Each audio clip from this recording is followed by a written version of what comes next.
Hello. Welcome to Low Budget Gaming. Can you hear me, guys? Let me know if you can hear the mic, and also if there's any background noise or things like that.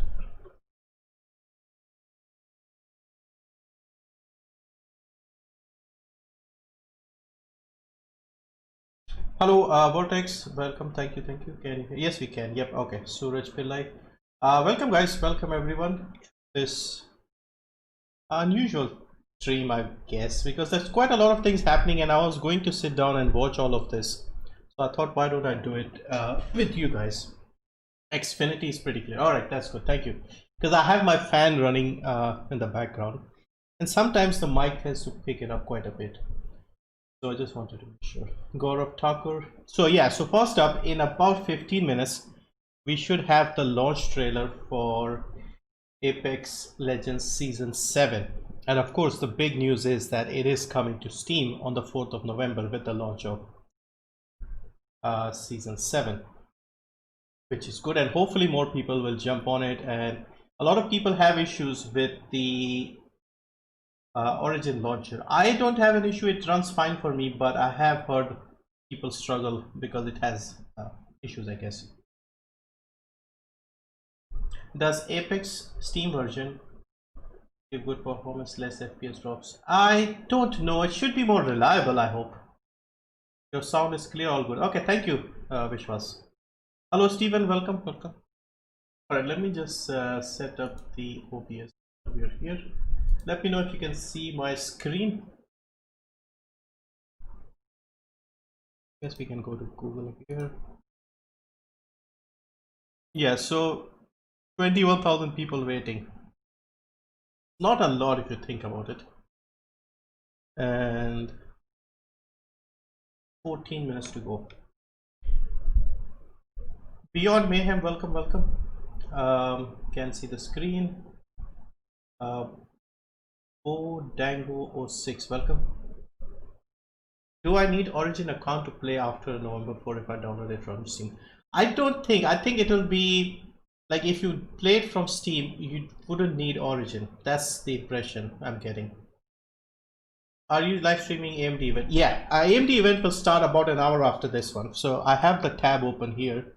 So it starts in 73 minutes. After this one ends, we'll chat a bit about other things, maybe break down the trailer and talk about, I guess, Cyberpunk getting delayed, new games coming out, next gen consoles. A lot of people have been unboxing consoles and reviewing Watch Dogs Legion, for example. So we can talk about all of this and then jump on over to the AMD stream. So this should be 2 to 3 minutes long. It shouldn't be longer than that. The trailers are that long. The AMD presentation, this should be about 20 minutes or so, 20-25 minutes, I think. And so yeah, let's see what, and also the 3070 reviews are out and it looks pretty good, so I'm happy about that. Ghostrunner, Ghost Hunter, Ghostrunner is the game. Hello. Ely Zaj, Season 7, let's go. Used your code in purchasing a game in Epic Game Store, Witcher. Alright, thank you very much, Ghost Hunter. Epic, you bought Witcher 3, cool. Season 7, time flies like nothing. Yeah, February 2019 the game came out and we're already starting Season 7. Less than 2 years. But I like the system they have here in Apex. Like the system where they have a season every 3 months. This is much more preferable for someone like me than a lot of other games that have like a monthly season with like 50 levels and every month you have a battle pass. I can't handle that, that's too much. Something from EA will replace Origin in the future. Yeah, they're going to tweak it, but I only use Origin for Apex. That's the only game I have installed. I have a few more games over there, but I only use Origin for Apex. I use Origin for Apex only. So if it's on Steam, I'll most likely move as well. Also, they are offering some nice gun charms if you download it on Steam. So I want that as well.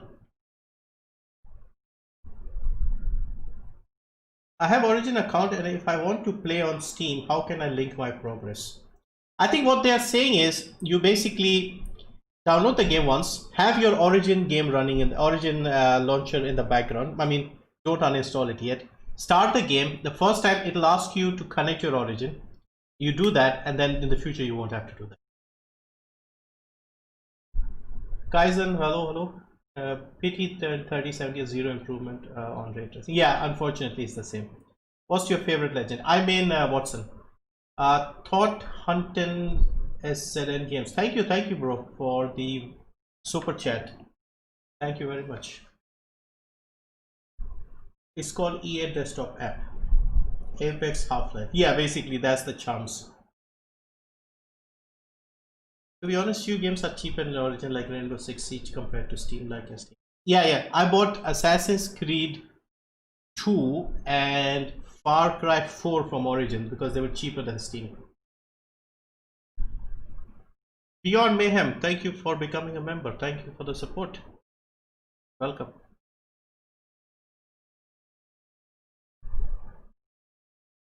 I might make a video if it's a complicated thing like connecting the two, but if you go into your profile, I think there is an option to connect your Steam.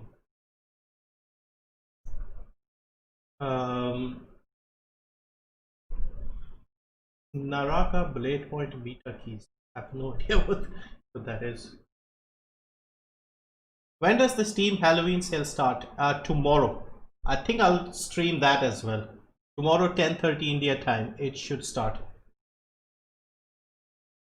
UB Connect already replaced Uplay. Yeah, I think it's getting changed today or tomorrow as well. Like a lot happening here. What AR level are you now? In Genshin Impact. I stopped playing Genshin Impact after like last week. Kinda got bored. I think with 20 I stopped at 20.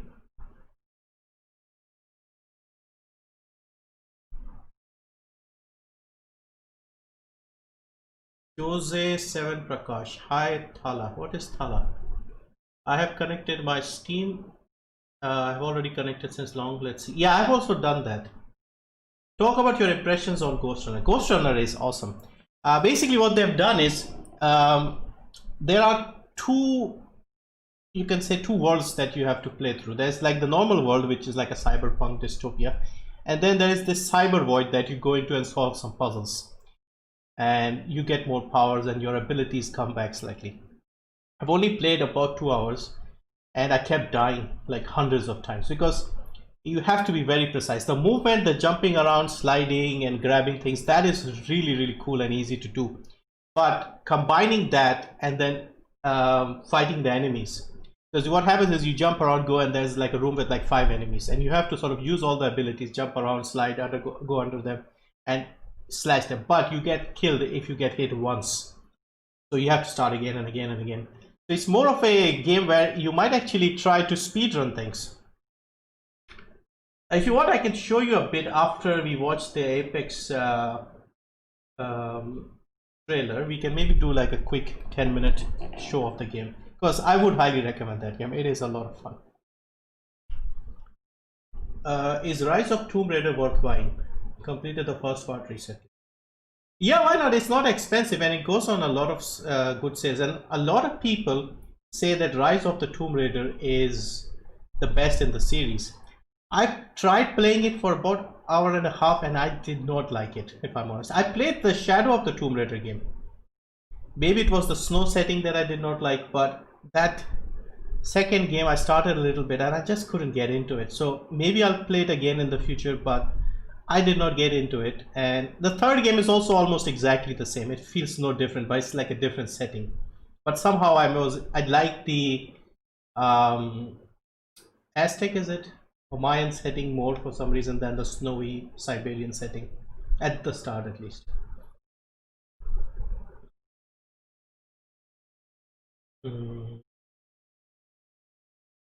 Battlefield 5 has a battle royale. It's pretty fun, but if the game is cheaper, it'll go on the best games. Yeah, that's what I felt like when Call of Duty had that blackout.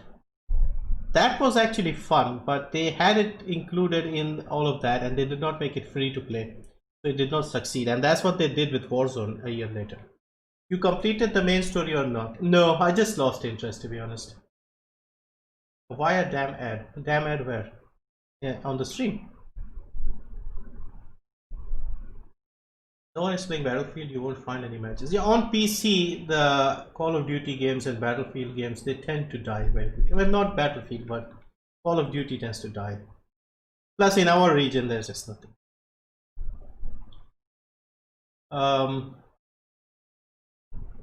It is a bit challenging, yeah. But that's the fun, like you try and do the sections over and over just to get it perfect next time. How long till... Okay, it's about 5 minutes to go.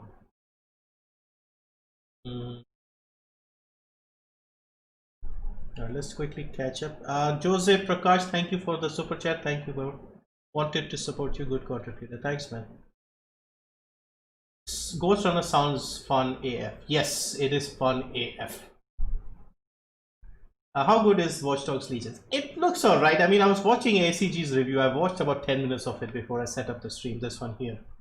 And it looks fun so far. But again, I'm completely burnt out with Ubisoft, so I don't think I'll look into it right now. Plus, it will be like 7 versions of the game, so I'll eventually buy it 2 years later when it's on sale with an epic coupon and like the gold version with everything included in it, I guess.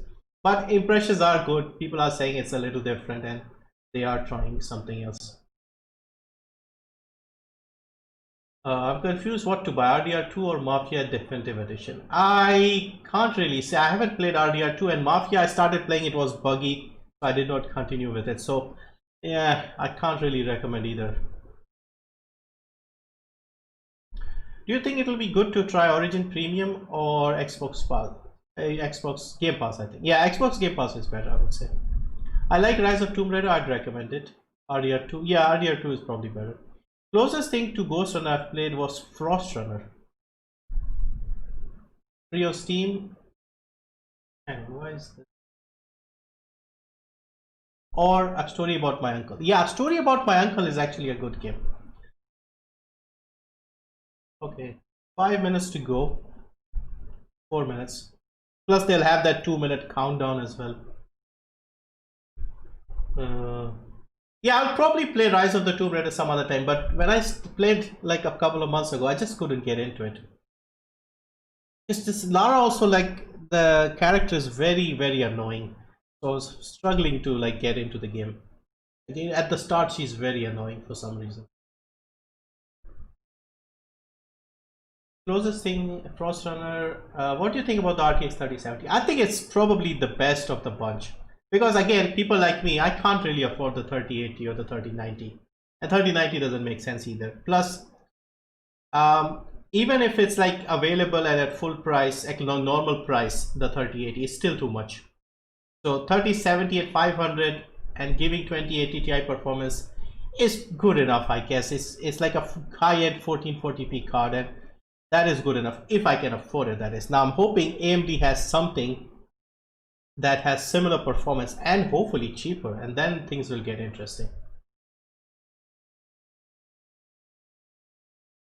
Alright, so the first game I pre-ordered now gets delayed the 3rd time. Oh, you mean Cyberpunk? Oh yeah.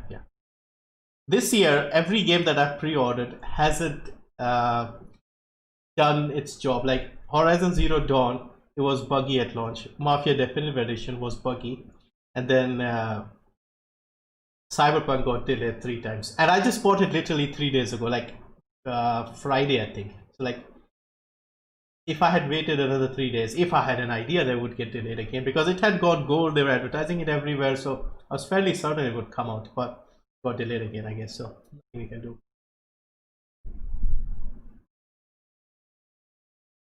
Have you completed Witcher 3? If yes, how much time did it take? I'm confused between Rise of TR and Witcher 3. Witcher 3 I completed long ago, 2015 I think, when it first came out. I played it on Xbox, and I must have played it, I would say easily 150-200 hours. But like the first time I played, I did not do each and every side quest, so I must have finished it in like 40-50 hours.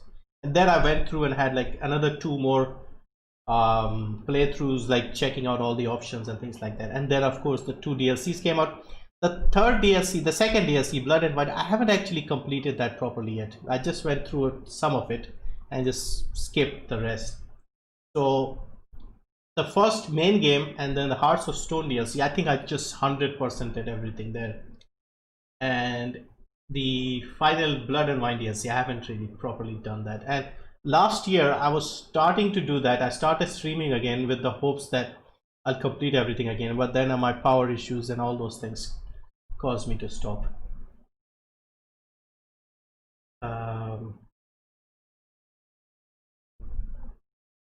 Team Halloween said, yeah, it should start tomorrow. Have you played Phasmophobia?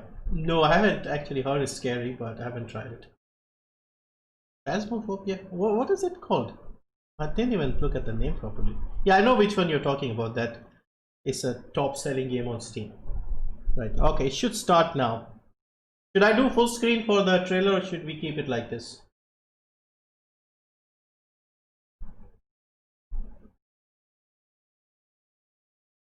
Assassin's Creed or Odyssey is cheap. Would you play some scary horror games like on live stream to set the mood for Halloween? I think I have played one or two. I think I played Layers of Fear, but it wasn't that scary if I'm honest. Like I went in like fully prepared to get scared, but like after an hour I wasn't scared.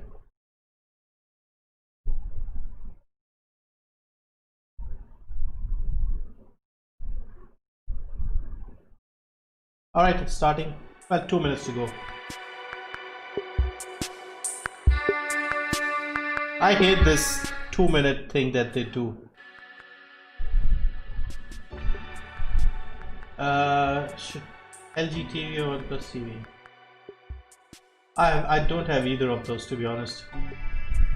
Did you play Last of Us 2? No, I don't have a PlayStation 4. Could you make a good video on good deals available for games in Origin? Alright, I'll have a look.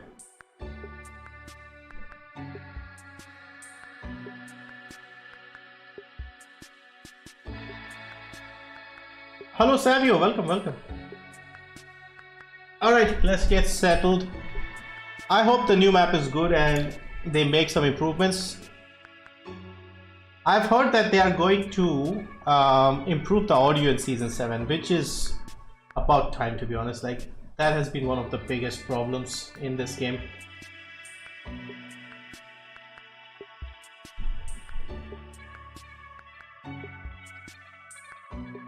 Sabarish, yes, welcome, I remember you. Jabo W, hello.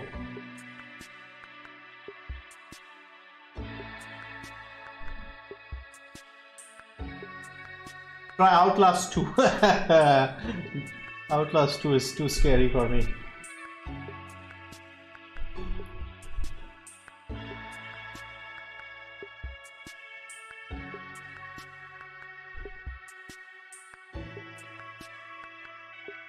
Will there be a new legend? Yeah, Horizon. I don't know if there will be a new weapon though. Alright, let's get ready.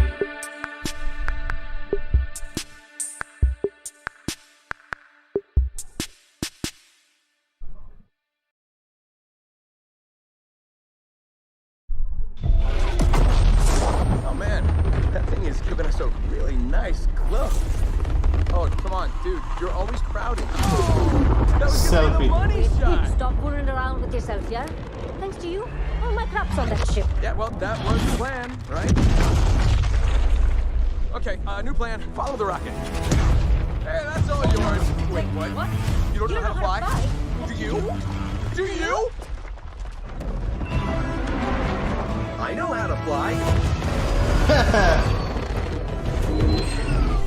There she is. Bloody hell. Bath, can you track the jump signature? I can. Go me. Right. Are you ready for this? Am I ready? Ready for what? Punch it. So where is everybody else? Hey, not too shabby. Oh Go down wow, to the Lido new deck map. and wait for my massage. What is that? Maybe it's the welcome committee. Welcome committee.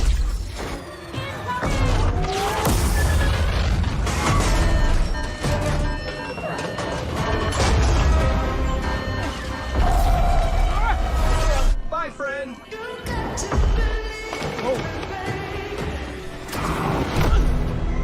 All Alright, new map looks nice. Like a very green, futuristic city.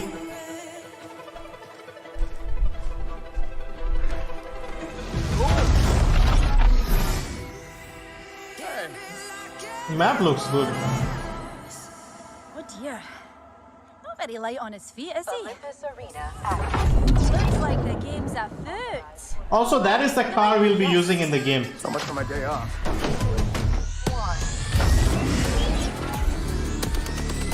Chew on this, Jack! Revenant.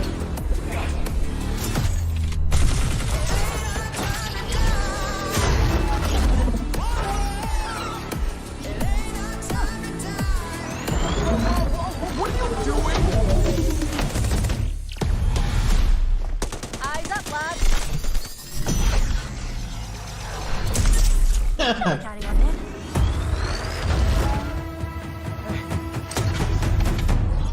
Nothing fast.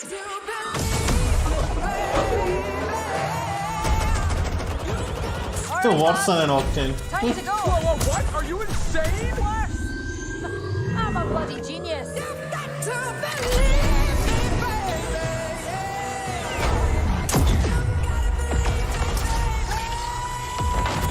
I do love field research. Whoops a daisy. You got a little something there.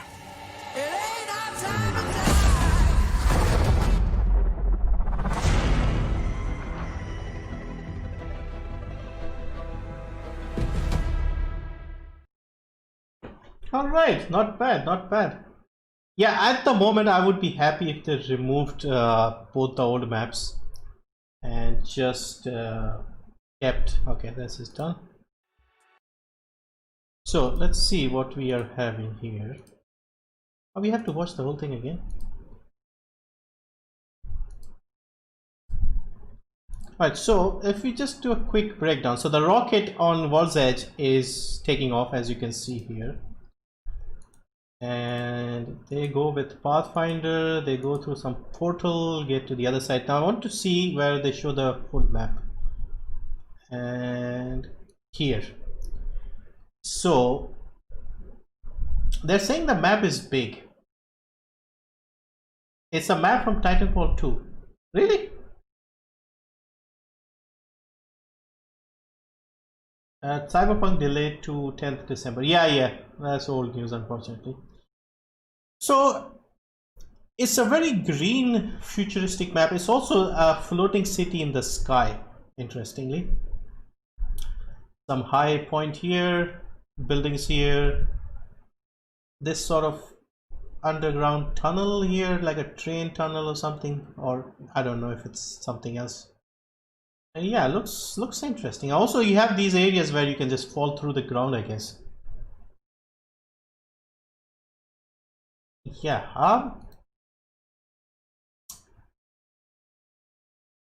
Alright, okay. What is this thing in the middle here? Yeah, this thing.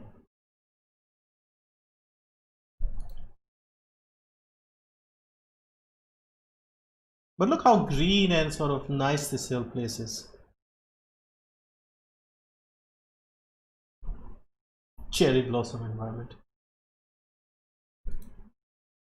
Okay. Also, yeah, this car, this vehicle thing, this is like the thing that a lot of people have been talking about. So she comes in and gives a ride to Pathfinder. It looks like the, you know, the dropship that we have. The one guy sitting here, one guy on the other side, and one guy driving. So based on this, what I see happening is our sweaty wraith males, they'll take the car and run away, and the rest will be just running around. Because I thought this would be like a on rails type of car where you don't actually control it. It's like a normal car where you just sit and you just go. But I think one person will have to do the driving. So yeah, expect all your wraithmans to run away with the car. But I like it. You see, one of the things that Apex tends to do with their maps is like they launch a map and then they break it up over the next 2-3 seasons. They've completely destroyed King's Canyon. And then same thing with World's Edge. And personally for me, I liked the original maps the best. Like season 3 World's Edge is probably my favorite, and the original Kings Canyon was fun.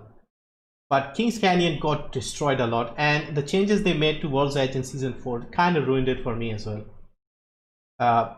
So this map at this point is probably going to be the best it is before they start messing this up as well. But yeah, at the moment, yeah, it looks nice. Now, this part here, she's driving, she jumps off, Octane is driving, and they crash. So I wonder how many kills we can get by running people over and stuff like that. I don't know if it's going to work well, but I guess we'll see. But it's alright, it's not bad. I like it. I like a new map. Alright, let's catch up on chat. Map looks nice. How many games do you have on your PC? On my PC, let's see, let's say about 20 games installed right now. But overall I have like hundreds on Steam. Question is, what happened to the rocket? I guess the others took that rocket and came to the planet. Other legends. Because we did not see Caustic for once. We saw briefly Watson and Octane. I don't think we saw Lifeline. We saw Bloodhound and Bangalore and Crypto. But this was all about Horizon, so I guess that's what it is. Are you Indian? Yes. How many games? Okay, we already done that. What is this piece of cake? What piece of cake? Forza fan. If Outlast 2 is scary for you, then you probably haven't played Outlast 1. No, I haven't played that either. How was Raji? I haven't played Raji. You and I watch similar channels. ACG, the Good Old Gamer. Yeah. ACG for reviews, Good Old Gamer just for like hardware related chat and stuff. I was checking the official Discord of Cyberpunk. The CD for the staff think their game is screwed for current gen consoles and they'll release it later for 2021. Yeah, I'm already considering it as a 2021 game. Because you see, 10th of December, if they can't make that deadline, then of course with the Christmas holidays coming up, they are unlikely to be able to release it before next year. So if they can't get the 10th December target, then yeah, expect it to be more like February. That would make more sense. It has been delayed so many times that it is not very surprising at this point, sadly. So what do you guys want to do now? Do you want me to show you a bit of gameplay from Ghostrunner, or do you want to chat about something else? Because we can chat about Cyberpunk. We can also look at some, I guess, I have some people who are unboxing the new consoles. I saw a few videos here. This guy, he's done both the Xbox One S and One X. I've seen that.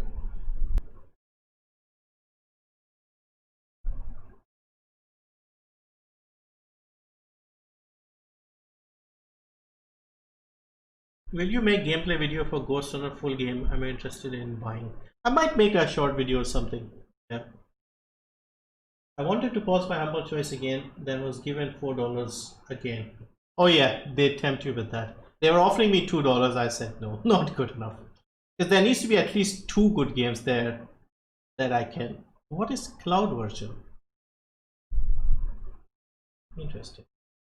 What made you start a YouTube channel? Just boredom, really. I wanted to try something new. We still have 47 minutes to go here.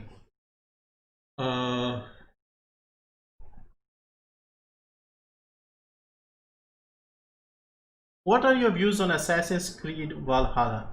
It does not look good at all. To me, I got bored of Assassin's Creed a long time ago. And this one looks like it's just doing the same old thing over and over. Just big map, lots of shit to do. And it's just that spark of creativity is gone.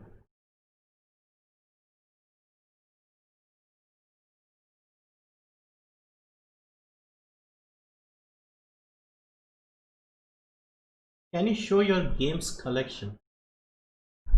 Do you mean like Steam library? Let me show you my GOG library because that will have everything in there.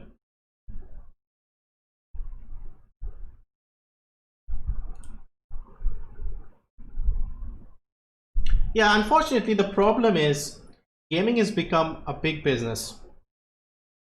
All these big companies, big publishers that have shareholders and stock market to worry about and board of directors, they don't care about anything apart from making as much money as possible and doing as little as possible, which is why we get these generic games. They look at Call of Duty. Now, I was talking about Genshin Impact in my review video, and I said it's a good game, but it's bad for gaming, simply because it's become so successful that everybody will copy it.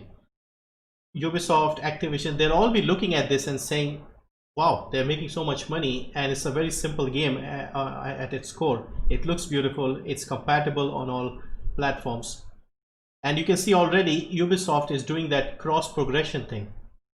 So they're already doing that. Why couldn't they think of this before? So sadly, all of this means that more live service games, more games that are just going to look at the number of games I have. 1, 1, 1, 1, 1.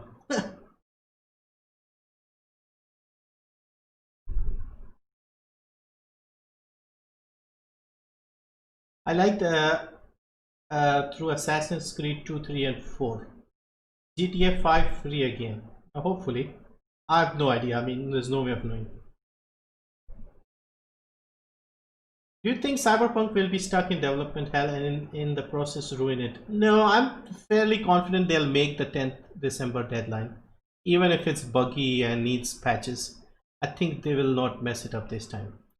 Because I was thinking about why they have done this despite them saying it's gone gold, despite them confirming multiple times that it's available. It'll be available on the 19th, and then doing ads, and there are buses with ads on it. I think there are 2 or 3 reasons. First, they don't want to ruin their reputation by making a broken, buggy game at launch. Then the other thing is, November is a very busy period, and a lot of us will be thinking that Cyberpunk is the biggest game and everybody else will be worried, but Cyberpunk will also be thinking that they might lose some sales because of that. So think about it this way. Xbox on the 10th of November, PlayStation on the 12th of November, Assassin's Creed Valhalla on the 10th, Godfall comes out at the same time, then all the Call of Duty stuff is coming out around that time. Watch Dogs Legion is already out. There are a lot of big games, but in December it's fairly clear, there's nothing around. So November people can get distracted with all of this next-gen consoles, graphics cards and all of this stuff, and then December they can have it all to themselves. So that could be the reason behind it. Or there's one more theory that occurred to me. Let me open up YouTube and show you what I mean. So if you remember the Night City Wire episode 4, they announced something which may have to do with that. Alright, so if you see this part here, and today we can tell you that it is arriving on November 19th alongside other platforms, and pre-orders are starting now. So she announced that Cyberpunk is coming to Stadia on the 19th of November. And 19th of November means this was on the 15th of October. So by the 15th, they hadn't announced that Cyberpunk would be coming on Stadia. So could it be possible that Google just wrote a big check to Cyberpunk saying, make sure to put the game on our platform as well? Like a huge check. And CD Projekt probably, because if you look at their apology thing, that announcement letter they dropped the other day, what did they say? If I can load up my Twitter. All right, why is Twitter not working? All right, Twitter is not working for some reason, but basically they had an apology letter, and then they said they have to make it compatible with many versions of the game, including Stadia. So is it possible that Stadia could be the reason for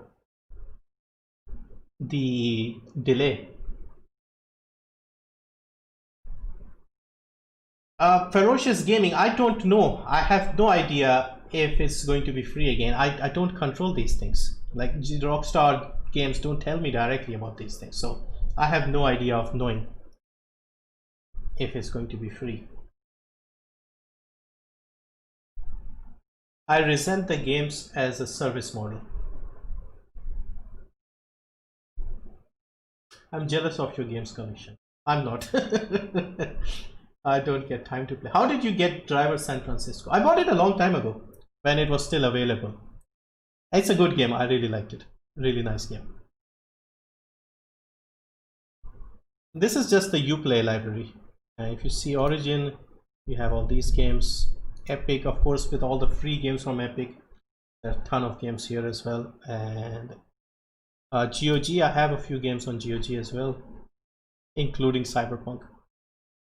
Battle.net. Steam, of course, is the biggest. The Steam library will just be big. My god, so many games.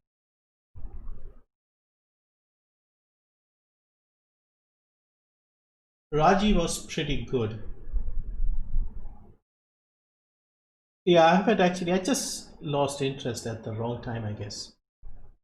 And let me change the thumbnail for the stream, because let's put the AMD thing now. I change it mid.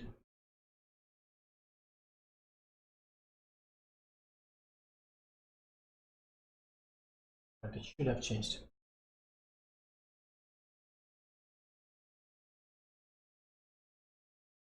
Chirag, welcome. Cloud gaming is the worst thing to ever happen to the gaming community. I don't think cloud is that bad. Personally, I would say games as a live service is bad. Early access broken games is bad. What else? This microtransaction loot game stuff is horrible.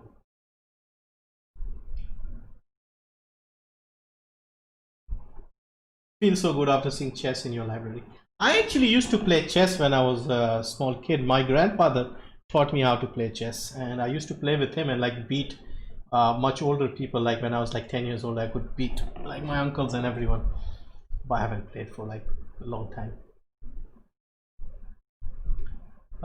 What's this app called, and is it helpful and useful? This is GOG Launcher. So what it does is, if you connect all your accounts, because nowadays everybody has all these different platforms. You have Origin, Steam, Epic, blah blah blah.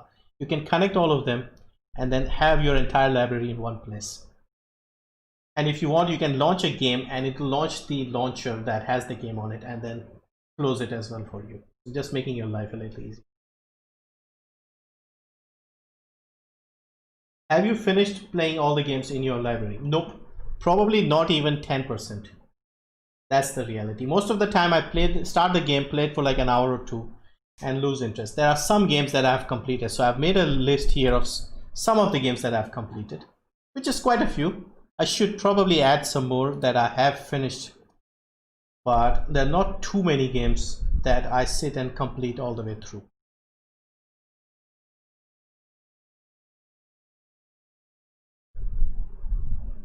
I don't resent the game as a service on principle, seeing how ownership is a myth. Everything degrades, becomes irrelevant, loses value one way or another, so you are only ever really rent. I mean, life is temporary. You don't even live for that long, so just try to enjoy the things in the moment and not be so attached to like having everything, you know, collectibles and physical stuff and owning it. Nothing is, you know, you don't even own your own body basically.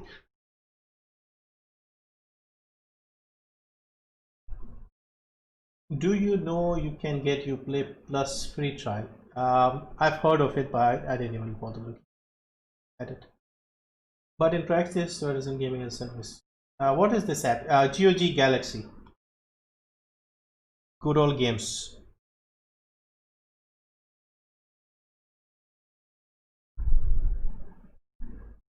Have you played any Call of Duty games like Modern Warfare series and Black Ops? I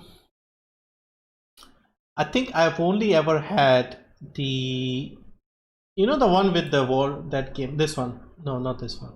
Black Ops 4. This is the only one I have. And I only got it because of Blackout, and it was dead in like a couple of months. And it's unnecessarily expensive, so a complete waste of time. On PC. Are you planning to upgrade your rig? If I can, it just depends on availability of graphics cards and things like that. If you buy a next-gen console, will you pick diskless unit? Good question. If I was going for the next-gen consoles, and if I could afford both, let's say, I would go with the Xbox One S and the PlayStation with the disc. Again, this is only for my personal needs. By the way, she used to work for PlayStation before. She was a big fan of The Witcher, and that's how she got the Cyberpunk people, the CD Projekt people. They approached her and asked her to go and join her because she used to work for PlayStation.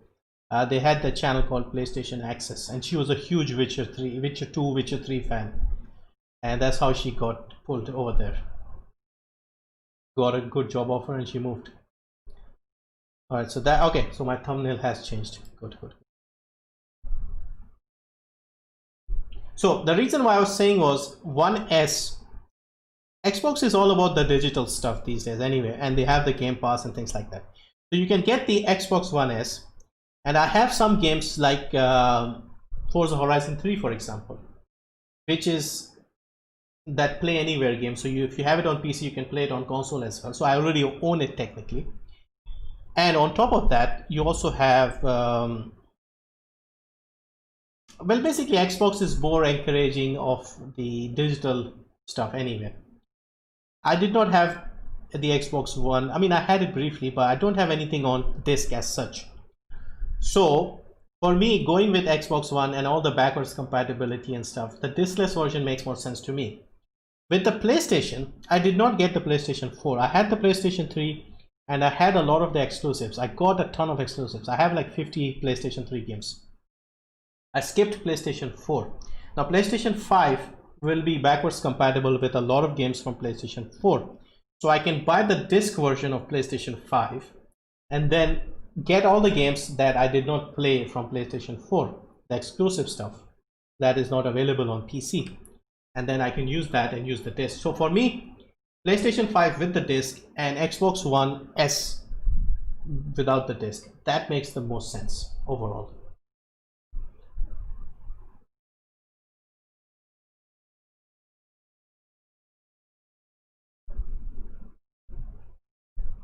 What GPU do you have? I have an RX 570, 4 GB.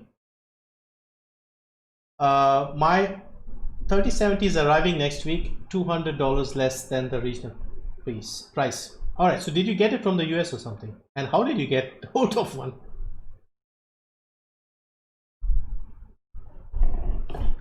How do you keep track of discounted limited time free games or free Twitch drops? I don't actually keep track of Twitch drops, but free games you can see a lot of, you know, there are, I mean, if you add stuff on your Steam wishlist, there are sites like SteamDB that I use.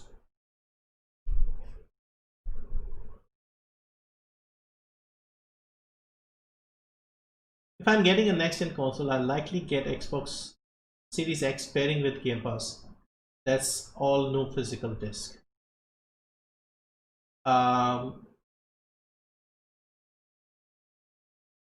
Then you need the Series S.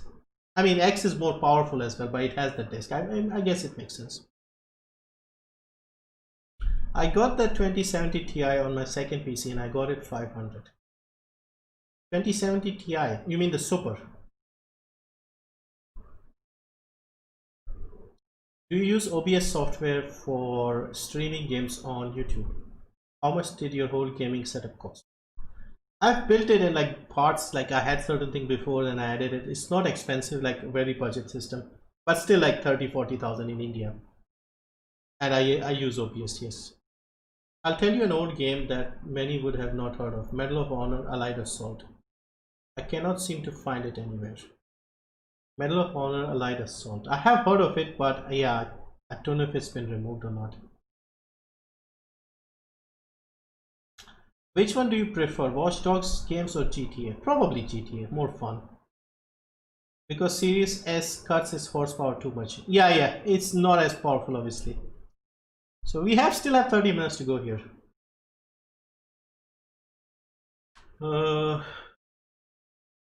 Relatives of mine are coming from US, so I've told them to get. Okay. If he's going to use X, Cloud Series S is all he needs.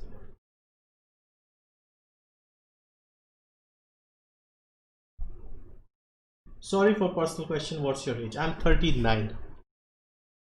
I'm old as far as gaming is concerned. Play a game. Yeah, that's what I was thinking. Like 30 minutes, we can. Okay. What I'll do is I'll show you a bit of Ghostrunner because some of you are interested. It's a new game. It's going to be fun. So let's put a timer on it. Let's do like 15-20 minutes, and I'll go back. Game capture. Just turned 48 2 days ago. Wow. I thought I was old. So your birthday is like close to mine. I mean, I turned 39 last month.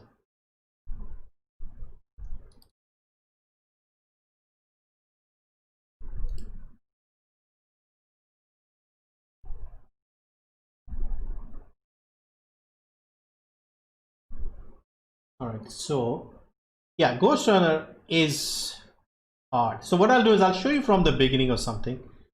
I still don't want to spoil like the next part, I guess. Ghostrunner.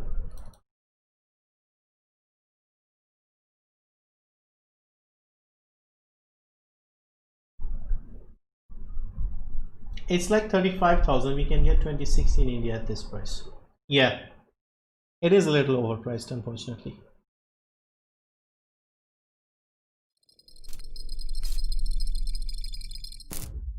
Have you completed Avengers game? I haven't because I haven't even looked at it because it's not interesting to me at all.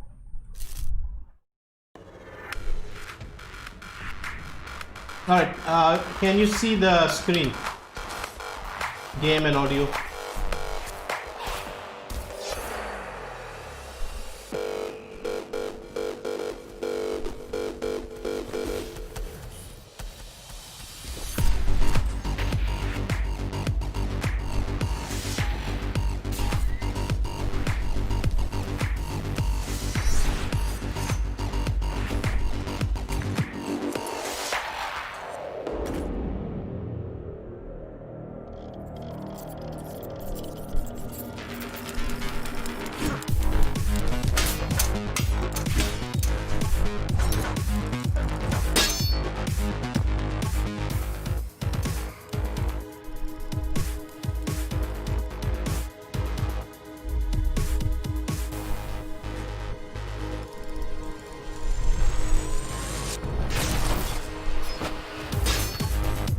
I actually did not see this.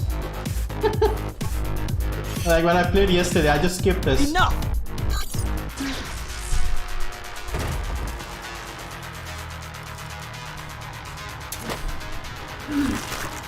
I'll handle things from here on.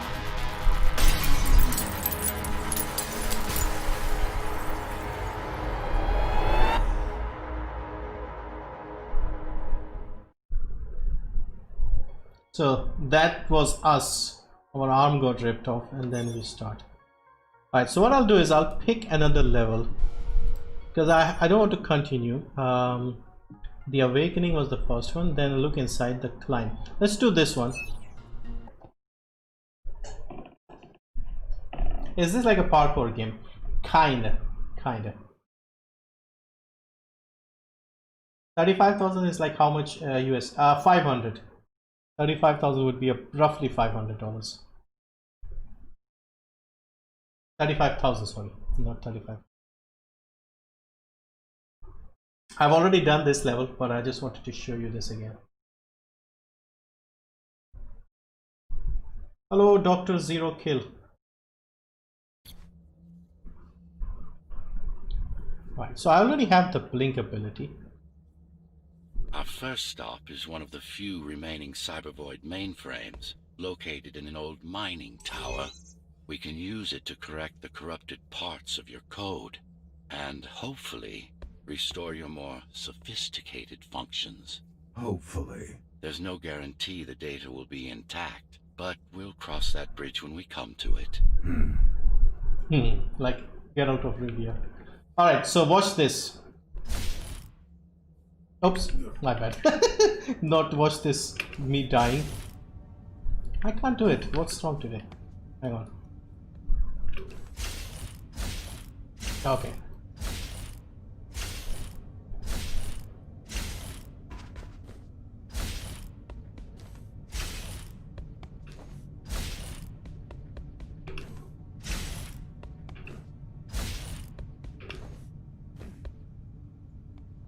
See? Cool, isn't it?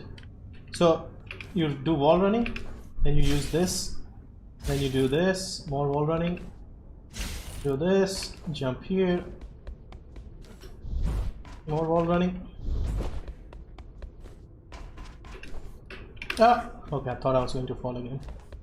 Our goal lies far above, at the core of Dharma City. This means we'll need to get out of the base district. With the chaos the rebels caused, it's going to be troublesome.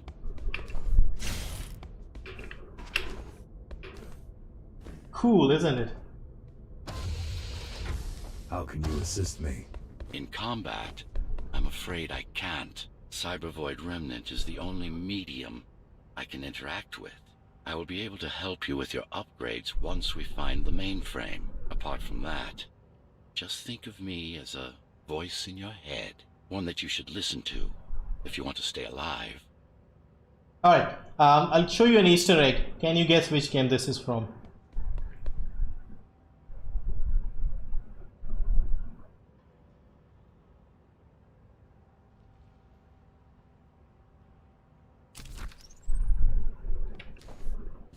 Alright, guesses? Actually, let's get a... Oops.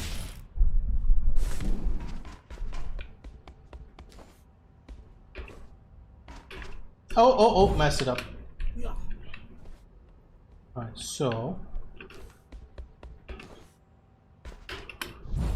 just go too low. Hang on. Let's see if I can climb up. No.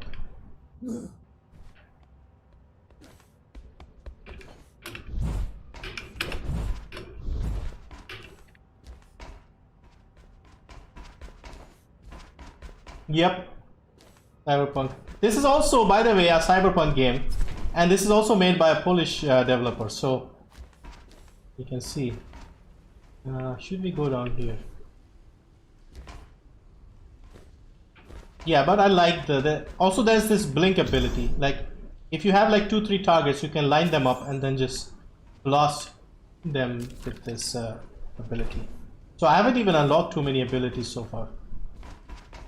This is Zoe Avila of the Climbers Rebellion. If there's anybody alive out there, please respond. You said they were dead. They are. Except for her, They are. Falling. Except for her, it seems. No one Oh will wow! answer I this went too far. broadcast. Trust me. I keep track of any potential assets. Trust me. I keep track of any potential assets. And a single desperate survivor is no asset. What the hell? And a single let him finish talking. Survivor is no asset. Why can't I climb that? Alright, let's just get a run up.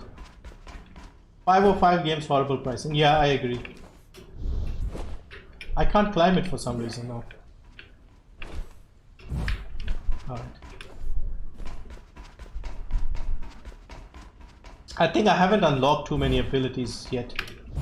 See, I can't get far enough there. I died this point several times yesterday as well.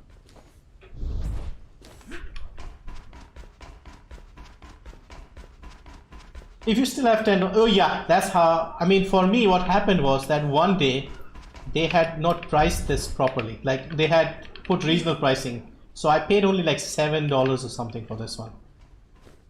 And then the next day, like 24 hours later, they had increased it to like 22 or something. And Steam was already like over like 3 times. I can't reach this one. Shit. See.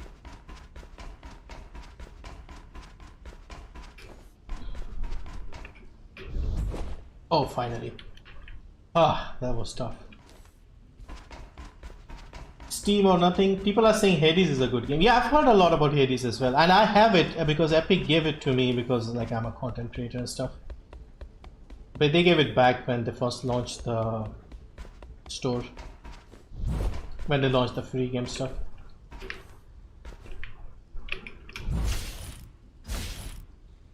The Keymaster Guard is patrolling the area. They may have located the mainframe. Can they use it? No, but they can destroy it, like they did to most of the Cybervoid hardware.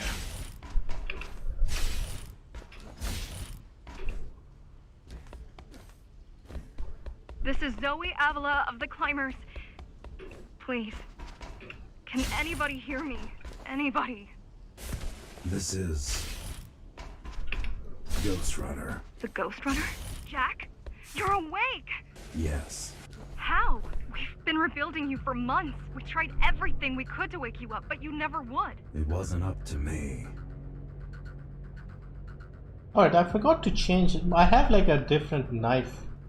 Like, not knife, I mean this one. Okay, so there are enemies up ahead, and this is the tricky part that I'm struggling with in this game.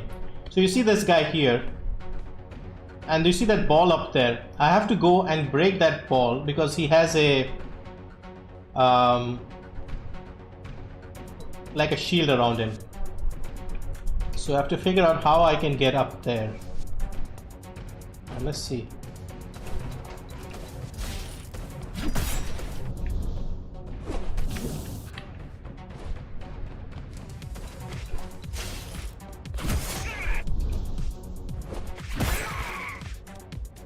Sliced him.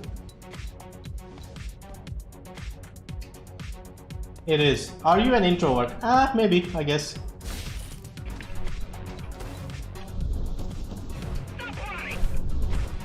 Why? So you can kill me easily? Ah, damn it. Yeah, I can't hit him now.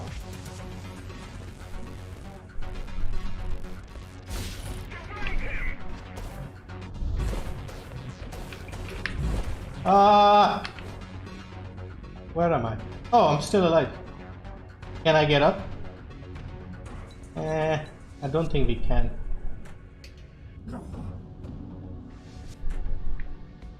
You die in one hit. Yep. But you can also kill in one hit. Ah, damn it.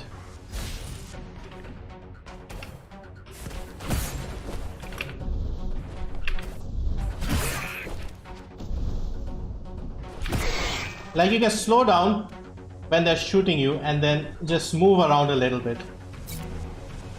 Right, keep an eye on the time. So, alright, so we turn this around. Now we can just... I keep falling down here. Can we actually go from here maybe?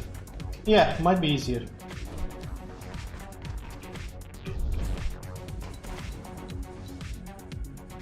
Yeah, I mean, these guys have guns, we have a sword, so we have to get close.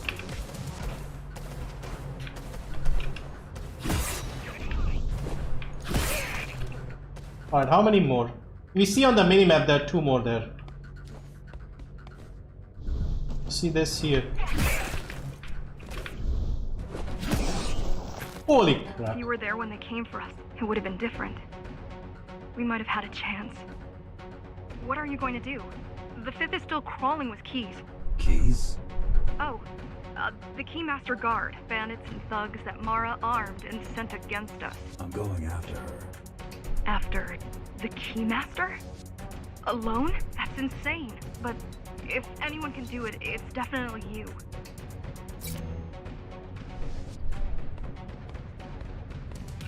Yeah, this game, you need good reflexes. Ah, crap. Good timing, basically.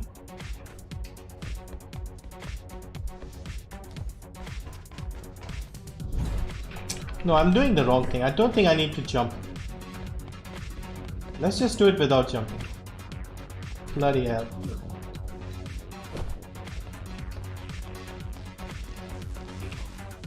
What is happening? You have to jump, kinda.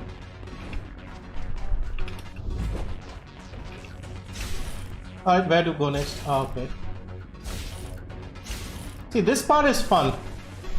It's the fighting part that's difficult.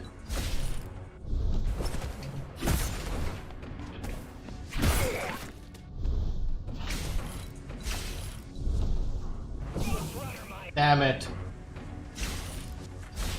So we have to first go and get the balls out.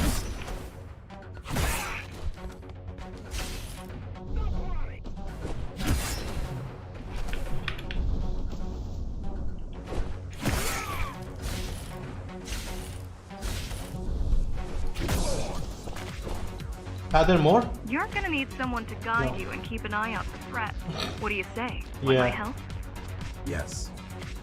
Good. I need to move to a safer location and hook up to the network. I'll contact you once I scrounge up some gear. Zoe out. Alright, so we are working with Zoe apparently. Yeah, what happens with the combat, as you can see, is you go into a room with like 4 or 5 people and you just move around, jump around and try to take them out without getting hit once. Alright, so where, what happened? I think this popped up. I think there are more people up here. I have done this part. Yeah, there are people up here.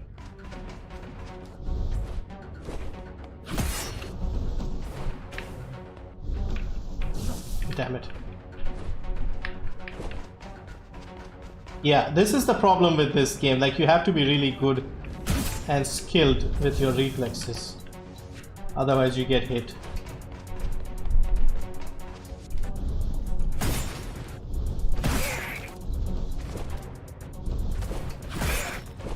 Alright, so we got that one group of people.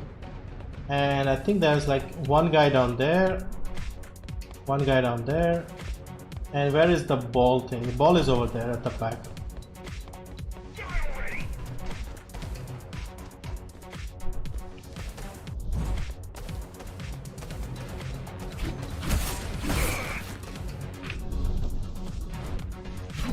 Ah, damn. You can also hit like the bullets as well. So this time let's go for these guys first. What the hell? Okay. Alright, let's do this part, then we end it because I'm dying too many times.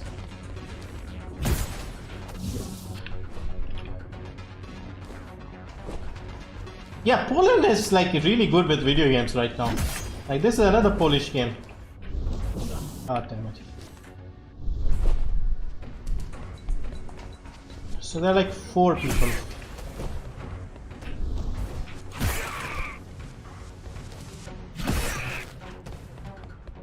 Alright, let's let the blood clean up from my screen.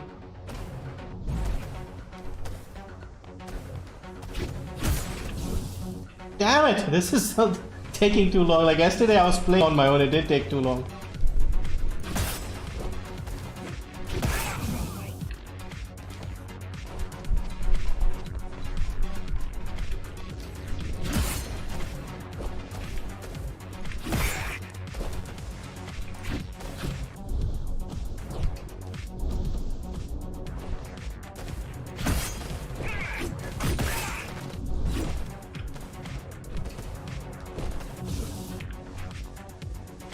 Alright, let's do 1 or 2 more tries, then we stop. Before I embarrass myself too much. I think that ship has sailed already.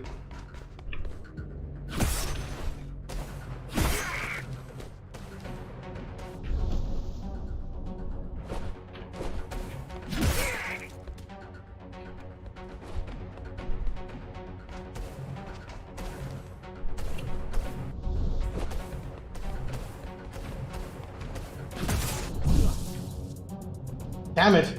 Alright, last try.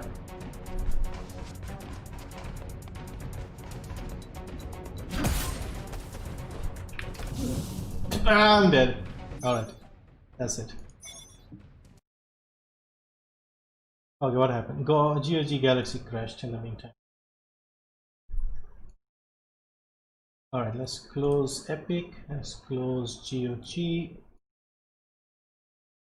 And let's go back to YouTube. Starting in 10 minutes. Yeah, it's a little tricky, definitely. I'll give you that. So 10 minutes to go.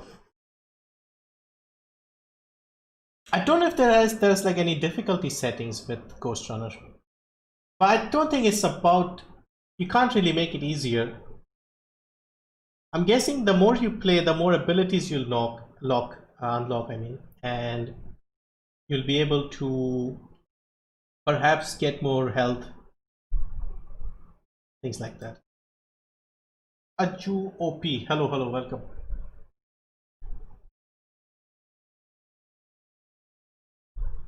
Yeah, Apex Season 7 is looking good. Map looks amazing.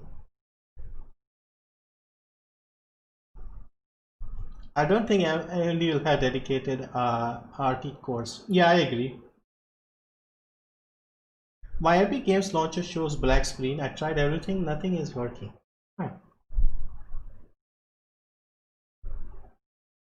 Interesting. I don't know, maybe uninstall it and try installing it again. Maybe upgrade your drivers or Windows or something. I have no idea why that would be happening. Cyberpunk Delayed, cancel the pre-order. Alright. I mean, I don't care. I've already put aside money. I've pre-ordered it. I'll play it whenever it comes out. Not the end of the world for me.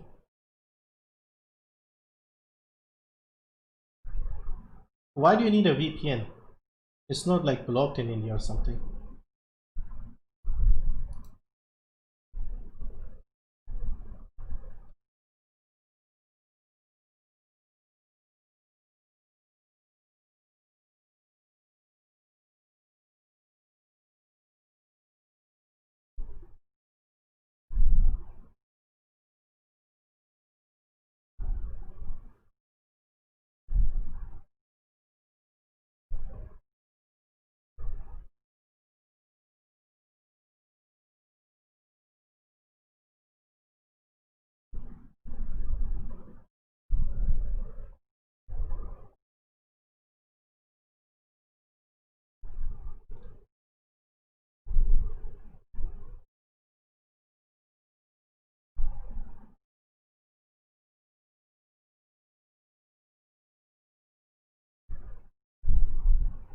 Sometimes ISP bans it. Huh. So some ISPs don't like. Is it only for Epic or do other things also get affected?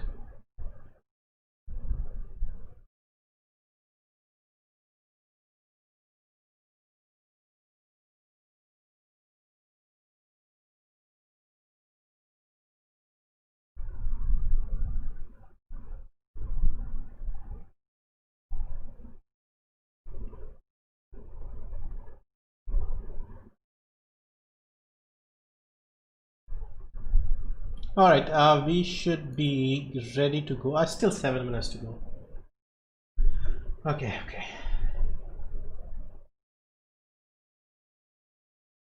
I had a similar issue with Origin at some point. Okay, so it's Indian ISPs that have messed.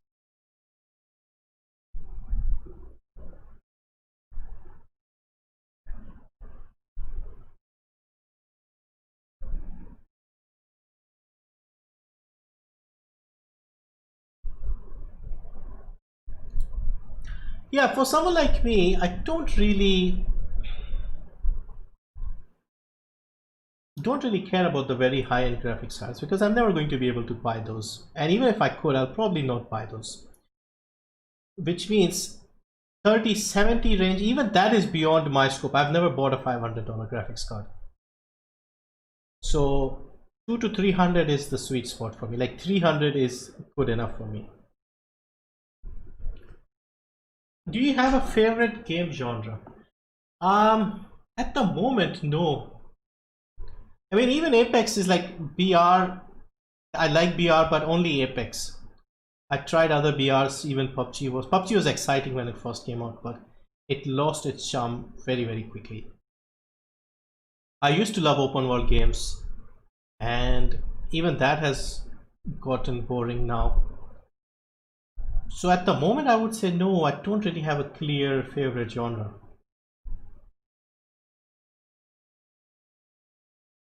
$1660 Super should be enough for me. Yeah, basically what I'm hoping for is with these new cards, the older cards become a little cheaper, meaning something like a 2060 Super, 5700 XT. If those cards become cheap, like under 300, then that would be the sweet spot for me to upgrade, because they're still very good for 1080p. They're like 1440p 60 FPS cards, like on the highest settings. So for that, if they drop the price to like reasonable limits, then I won't have to spend too much and I'll get a decent upgrade. And those cards are like power efficient as well. Vignesh Babu, thank you for the super chat. Thank you, appreciate it. I'm thinking to get a 2060 and it get around 275. Hopefully, I mean, I think it's been overpriced, but with the new cards, hopefully they drop, because some of the old cards, like the 590 for example, it dropped a lot when the new cards came out.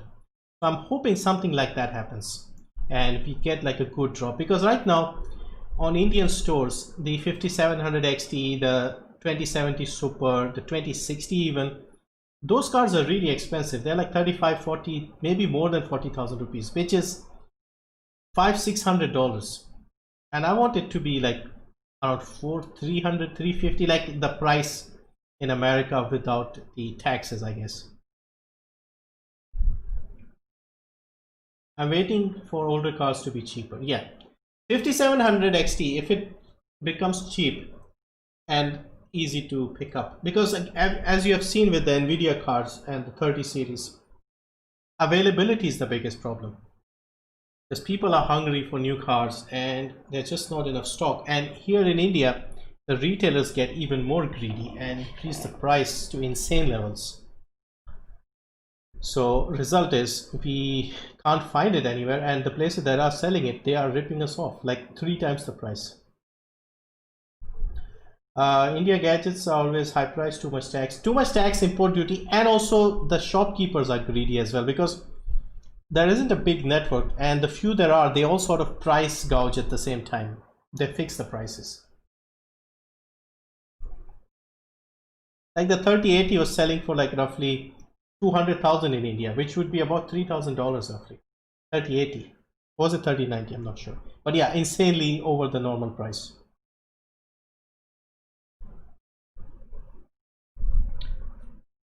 $500 card is being sold for 51,000. Yeah, that's the point. 51,000 is 700, and we are getting a $500 card for 700. But one of the things that we don't realize is when they say 500 in America, that 500 in America doesn't include taxes. So even if you are in America, you'll end up paying a little more. I think it's 20%. I mean, if there are any Americans, they can correct me, but if they say 500 for the Xbox One or 500 for the 3070, when they go to the shop and buy it, they'll probably end up paying 600. So we are getting a $600 card for 700, which isn't too bad, considering we also have import duties and other things to pay. How much longer until the reveal? About a minute to go. Let me switch the thing.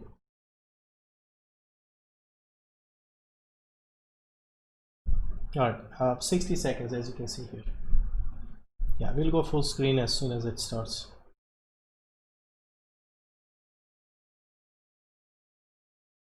How much longer until the reveal? Depending on state you are, could be 9 to 15%. Yeah, so it's going to be a little more than 500. Maybe let's call it 550, 575, and 20% is rare. Yeah, I was just guessing. But yeah, 10 to 15 would be more reasonable. 10% would be 550 more, 15% would be 75 more. So between 550 to 575 would be what they would be paying, and we are paying about 700. So it is still more. 650 would be more reasonable in my opinion, but yeah, we are paying 1500 in some cases.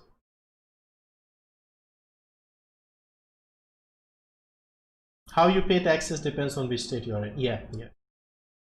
Niche, welcome. On average, 7 to 15%. Do we still need the Origin launch after Apex Steam launch? I don't think so. I think you can play directly from Steam. Driver issue is the thing keeping me away from AMD GPU. I think it's just hyped too much. I've been using AMD GPU since 2010.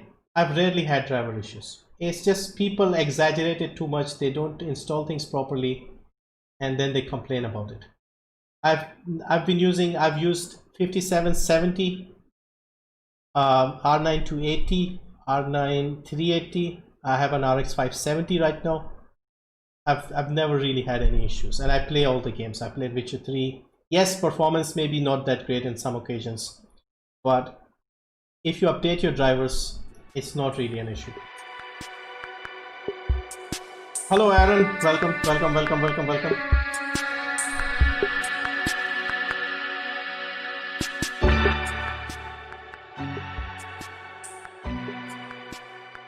All right, let's get ready.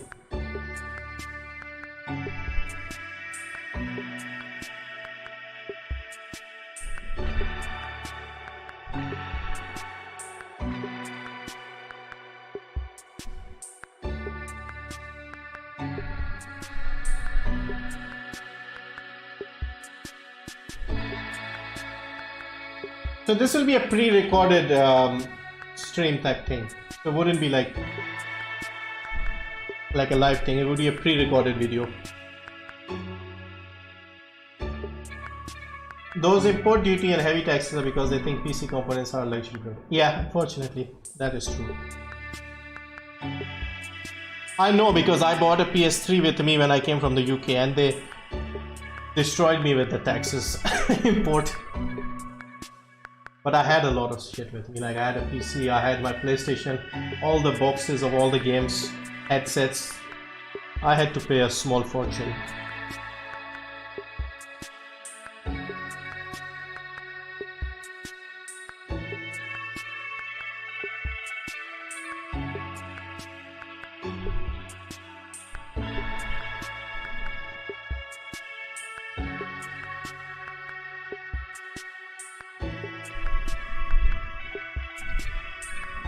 Alright, let's get ready. I'm hoping good performance and not too expensive. Fingers crossed. I don't want it to be anything more than 500 if it's a 3070 competitor. And also not too heavy on the power usage. Alright AMD, what you got for us?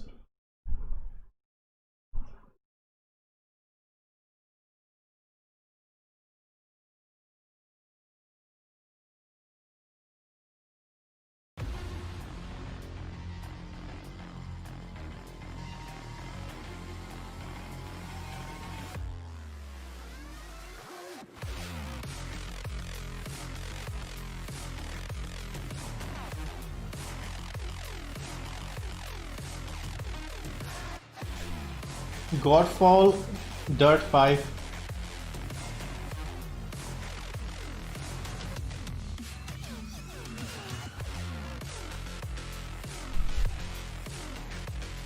Yeah, that's my hope as well, Bobby. That's what I'm hoping as well. I don't think I'll be able to afford these anyway, so I'm hoping the old ones become cheaper.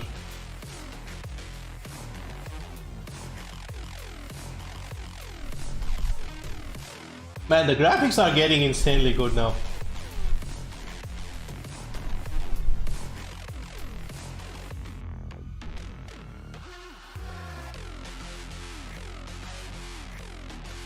I also like this triple design more now. That blower style it needed to go.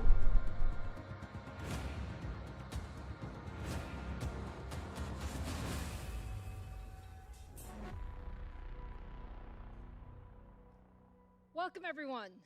Thank you all for joining us today for this second half of our next-gen PC platform launch. I loved seeing all of your excitement when we introduced the Ryzen 5000 series a few weeks ago. It was actually the most watched launch video in AMD history. And I must say, we're very proud of what Zen 3 brings to gamers. But today is all about Big Navi. I'm really excited to show you the new RDNA 2 architecture and our full stack of Radeon RX 6000 series products. As you know, we brought the first generation of RDNA architecture to market in 2019 with the Radeon RX 5700 XT. And with the combined launch of the 5700 XT and the Ryzen 3000 series, AMD became the first company to introduce a high-performance CPU and GPU together. And we delivered a winning combination of computing and gaming performance, including CPU and GPU of the year in 2019 from PC Gamer. Now, 2020 is really the year of the gamer. I know many of you can't wait to get your hands on the next-gen consoles. Whether it's the Microsoft Xbox Series X and Series S or the Sony PlayStation 5, we are so proud that AMD is enabling these incredible gaming experiences, which is why we like to say that AMD is where gaming begins. Now, earlier this month, I showed you our new AMD Ryzen 5000 series, the world's best gaming processor. Our next-gen Ryzen processor combines absolute performance leadership in single-threaded performance, gaming, and creative workloads with leadership performance per watt. And for millions of you, it's a drop-in upgrade to your existing AM4 motherboard. Now, as successful as we've been with Ryzen, many of you have asked us to compete at the highest end of gaming GPUs as well. And today, we're ready to show you exactly what we've been working on. I'm so excited to show you the Radeon RX 6000 series. It's absolutely the most powerful gaming GPU we've ever built. I think you'll be pretty pleased with what you see. I often talk about the fact that we're on a journey, and we are on a journey. Just like with our Zen CPU architecture, we're on a multi-year I'm hoping it's not too power hungry. Architecture. We designed RDNA specifically for gaming, and our first-gen RDNA products delivered 50% better performance per watt over our GCN architecture. We wanted to take another big step with RDNA 2 and deliver another 50% generational improvement in perf per watt. And with RDNA 2, we also set the very ambitious goal to deliver leadership gaming performance. And now I'm very happy to show you for the first time Big Navi. This is the chip at the heart of our high-end Radeon RX 6000 series. 26.8 billion transistors built with leading-edge 7nm process technology. Big Navi is our first product powered by RDNA 2. We have made incredible progress on the architectural front. And now let me turn it over to AMD fellow Laura Smith to give you more details on the architecture. Thank you, Lisa. Our graphics architecture roadmap has a clear goal: gaming leadership across the ecosystem. The GCN was a great architecture, but we knew we needed to rethink graphics and build the best engine for the future. We wanted to build a set of technologies that game developers could use across all platforms. The first major step was RDNA, introduced last year. RDNA was a new architecture and used a 7nm process node, which helped us with the large initial gains. We committed to you that our engineers had plans in the works for RDNA 2, and we would be back quickly with another significant improvement. By combining our expertise in CPU design, deep gaming history, and broad ecosystem partnerships, RDNA 2 is built to be the gaming architecture for all gamers across console, PC, and beyond. We had some very ambitious goals with RDNA 2. Significantly higher performance, 50% improvement in performance per watt, and new hardware features. Individually, each of these goals, give me your guesses. How many GPUs? I'm expecting combined, 3 they become today. extremely difficult because as you push performance, a natural side effect is more power. New features also mean more computation, further challenging both speed and power metrics. For RDNA 2, we made under 200 is gains what in my all target these is areas. usually as well. The compute unit is the core 2, of the 3, architecture. 2. We advanced all aspects of the compute unit design, leveraging 3, techniques 3. first developed. Yeah, a lot of people are guessing we 3. deployed pervasive. I'm guessing they'll show 2 and then they'll say, here's a surprise third one. Aggressively maximize performance while minimizing data movement. In combination, these elements made the compute units 30% more energy efficient, allowing them to be pushed faster. Gaming at 4K requires more data to be brought into the chip. The amount of data more than doubles as we move from 1440p to 4K. The more efficient the memory subsystem is, the higher fidelity the images are, and the more you can push the frame rates. Okay, 5 might be interesting. We took a new approach to solving this technical challenge for gaming and deployed a graphics-optimized, high-density, high-speed cache based on the Zen L3 cache. We call this the Infinity Cache. The Infinity Cache minimizes DRAM bottlenecks, latencies, and power consumption. Our specialized Infinity Cache, combined with a 256-bit G6 interface, delivers more than twice the effective bandwidth of a traditional 384-bit G6 solution and at lower power consumption. High frequency is important for gaming performance. RDNA 2 is built with custom libraries and high-speed design flows, maximizing frequency in 7 nanometer. With RDNA 2, our silicon design and architectural improvements, we are able to deliver 30% faster frequencies in the same 7 nanometer process node. Pulling all this together, the RDNA 2 architecture beats our aggressive performance per watt goal, achieving 54%. Okay. With RDNA 2, we also focused on bringing new hardware features into the architecture. We partner closely with Microsoft on DirectX 12 Ultimate features, including DirectX ray tracing, variable rate shading, mesh shaders, and sampler feedback. RDNA 2 will also support Microsoft Direct Storage API. We're excited about this new API. Show me the graphs, the gaming benchmarks. experience by significantly reducing game asset load times from large SSDs. We compared the performance of RDNA 2 to our prior generation. Yeah, they and need when to. we put it all together, on average, RDNA 2 delivers double the performance and with great power efficiency. We are so proud of what we've accomplished with RDNA 2, and we are not stopping. The team is executing to plan, RDNA 2 is here, and the RDNA 3 team is well into execution. Let me welcome Scott Herkelman to show RDNA 2 in our new RX 6000 series products. All right, Scott Herkelman. Yeah, he debated us last time with the pricing of RDNA 1. Hello to all of the gamers tuning in, and welcome to our Radeon RX 6000 series product reveal. As a hardcore League of Legends and Borderlands 3 player and playing these games on our RX 6000 series over the past few weeks, I'm so excited and proud to be here with you today. Allow me to introduce you to our brand new AMD Radeon RX 6800 XT graphics card. The 6800 XT is purposefully designed to play all of your favorite AAA games at 4K and below resolution. 16 GB and RAM. at the highest quality settings available. It comes with 72 compute units and runs with a game clock of over 2 gigahertz.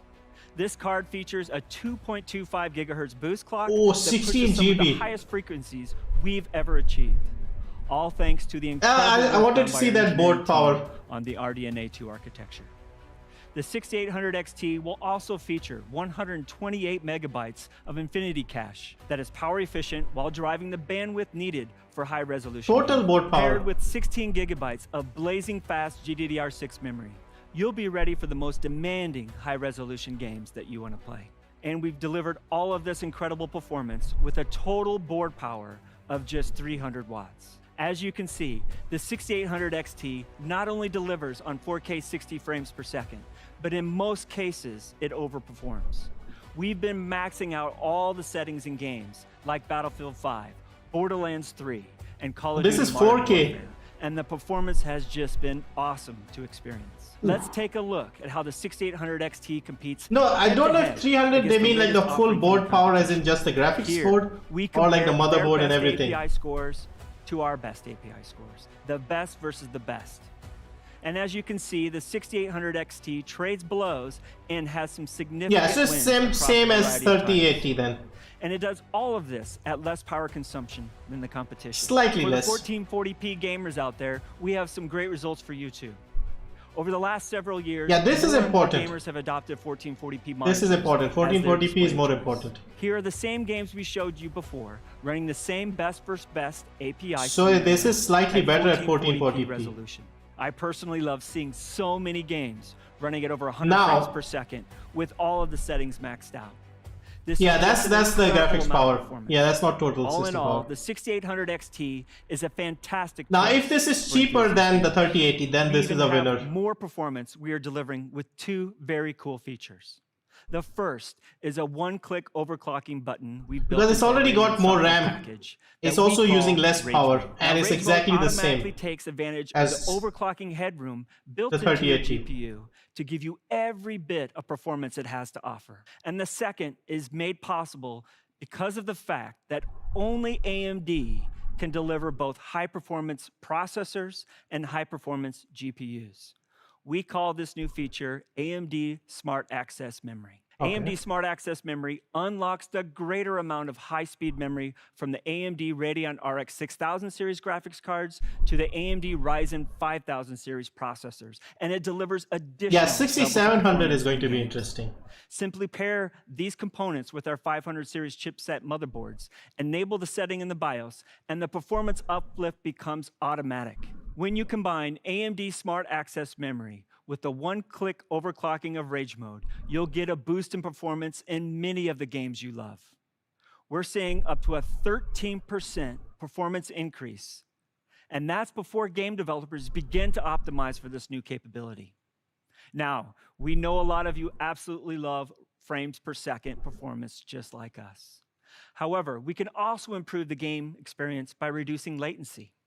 The differences of milliseconds of latency in a competitive game can be the difference between a major win and a major loss.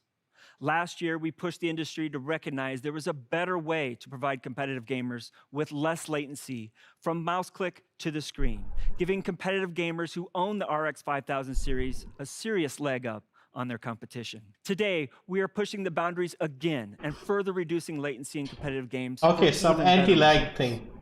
Combining the latest implementation of Radeon anti-lag with the FreeSync monitor can reduce lag in your DX9 and in your DX11 games.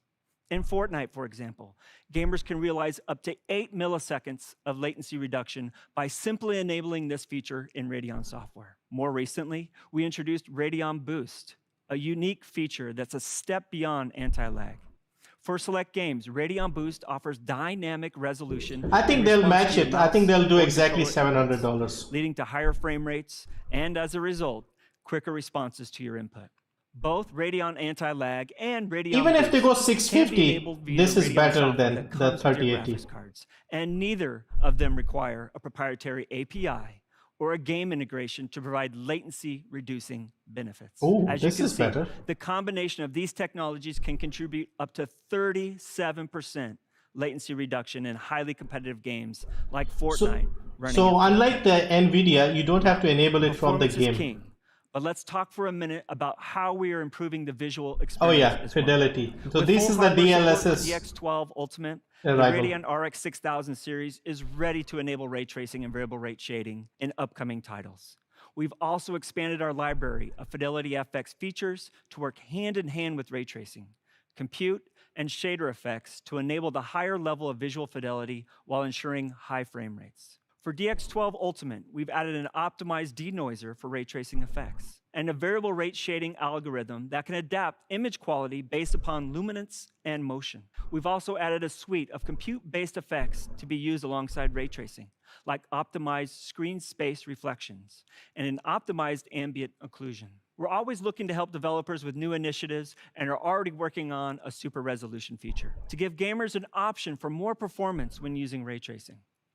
As of today, our AMD Fidelity FX supported games list has grown to 35 titles using a variety of our features. So let's take a look at some of these new features in an upcoming game with never before seen footage from Counterplay Studios and their fantastic game, Godfall. Godfall is a brand new third-person perspective, next-generation looter slasher that challenges gamers to engage in high-impact This game does look very good. as they hunt for loot, equip legendary armor, and defeat vicious enemies. leveraging the latest DirectX 12 Ultimate API, Godfall features DirectX ray tracing, variable rate shading, and supports Fidelity FX casts to deliver incredible levels of stunning fidelity. I personally can't wait to play this game, and I think it looks absolutely fantastic. Now, let's hear from a few more of our game developer partners about the work they've done with us on RDNA 2 and what you can expect. So I'm actually surprised there's a lot of ray tracing talk. I wasn't expecting too much ray tracing talk today. I'm here to talk about Far Cry 6 and some of the new technologies we've been collaborating with AMD on to make our game the most immersive and beautiful Far Cry ever. We've been working together to take full advantage of the new Radeon RX 6000 series and RDNA 2 architecture for best possible experience. We've been very impressed by AMD's latest tech and joined forces to bring Fidelity FX casts, DXR ray tracing, and variable rate shading to Far Cry 6. We're using VRS Tier 2 to use a compute shader to generate a control texture which analyzes the luminance and gives us control at an 8x8 tile level as to what shader rate we're going to be using. This enables us to Abdul Samir, welcome. Thank you for the super chat. The same quality level. Yeah, price is important now. If they can reduce the price, it's a winner. To bring some new features to World of Warcraft. If they go 700, then again, I don't expect NVIDIA fanboys to leave. But if they go 650, I think a lot of people will be interested because it has more RAM. Here you can see ray tracing evident and how the shadows are interacting with your character. What you're seeing involves incredibly complex computations on the RX 6000. This is a level of realism that hasn't been possible until recently. I can't see much difference if I'm honest with the ray tracing. Yeah, fidelity is the DLSS thing. Architecture and the Radeon 6000 series allowed us to introduce some of the latest DirectX 12 Ultimate technologies into our engine. Real-time ray-traced shadows allow us to introduce additional shadow casting lights into the scene that provide much more immersion and detail into the world. Over the next few weeks, developers of these incredible games will show never-before-seen gameplay with gorgeous graphics that use a combination of ray tracing and fidelity effects running on the Radeon RX 6000 series graphics cards. Be sure to check out AMD.com starting tomorrow to see more. I'm happy to announce that the Radeon RX 6800 XT will be available on November 18th, starting at $649. Exactly what I said. But we are not done yet. Today, we are also announcing the Radeon RX 6800. Yeah. 60 compute units. This one looks better. 1.815 gigahertz game clock with a boost clock of over 2.1 gigahertz. Oh, this is the sweet spot. It will feature the I think. same 128 16. megabytes of Infinity cache and be available with 16 gigabytes of GDDR6 memory. 250. This is with a better. board power of just 250 watts. The Radeon RX 6800 is a fantastic entry into 4K gaming. This one is tricky. More performance than the 2080 600 Ti, which or was launched at $999. If they go 550 on this one, this will kill the 3070. In all of these games, giving you the confidence you need to step into the 4K gaming experience. They need to put this at 550. Performance extends to 1440p resolution. And this will be better than 3070. The RX 6800 tears through the latest games, delivering about 18% more performance than the 2080 Ti on average. The Radeon RX 6800 will be available 580, good. Not bad. Not bad. November 18th. Now, let's bring back Lisa. Give me one more. Yeah, this has 16 GB RAM and it's more powerful.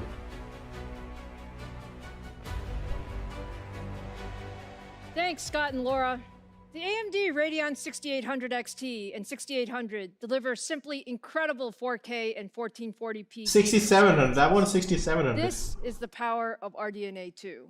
And once we add the smart access memory technology, gamers can even get higher frames per second when pairing Radeon 6000 2080 Ti is double the trend. 3070 is double the trend. No, it's not. Check the reviews. Big Navi product we previewed during our Ryzen 5000 launch earlier this month. For the record, that was the 6800 XT.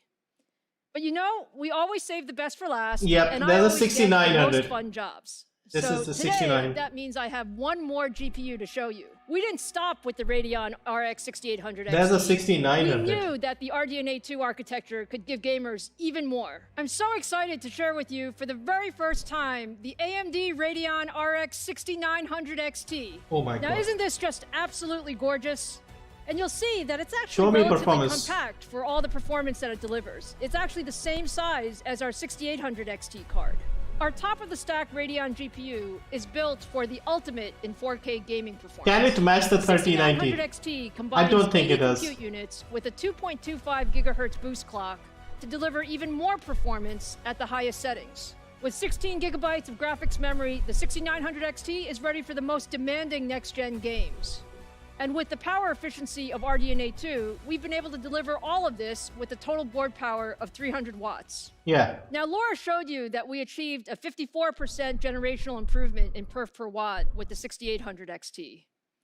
With the 6900 XT, we improved things even more, hitting 65% more performance per watt over first-gen RDNA. I'm so proud of our engineers who worked incredibly hard. Yeah, technically to 3090 is optimize not a every gaming card. aspect of RDNA 2 to achieve this performance. Now let's see how all of this translates to gaming performance. Running at 4K with the highest settings, the 6900 XT looks absolutely fantastic. It's extremely competitive across the board. Oh, they're comparing it to consistently 3090. delivering high frame rates in your favorite games. They are comparing it to the Just take a 3090. look at the performance we see against the competition in Battlefield 5, Call of Duty, and Gears of War 5.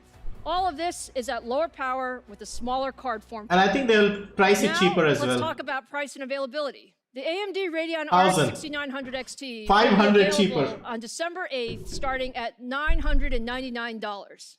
You asked for AMD to bring the highest graphics performance to the gaming market, and we're doing just that. I hope you now feel that with the Ryzen 5000 series and the Radeon 6000 series, AMD is your best choice for your next generation PC gaming platform. Whether you want a game with ultimate performance in AAA titles at 4K resolution, or you're an esports fan who needs incredibly high frame rates. The 6800 is the best one in my opinion. For every gamer at every price, AMD has the CPU and GPU. 68 XT is also decent. So I hope you're as excited as we are. We can't wait to get these products in your hands. So look for the Ryzen 5000 series starting November 5th, the Radeon RX 6800 series starting November 18th. Yeah, and there the will be a Radeon RX 6700. 6900 XT starting December 8th. But I To think wrap they'll up announce here, it later. This has been quite a journey for us. And I'm incredibly proud of our CPU and GPU teams who have worked Yeah, years. 6800 XT is good, but if you want to save AMD that is delivering the best 50 in the watt, industry. 6800 we is want to thank good. all of you for your passion and enthusiasm and for always pushing us to be the best.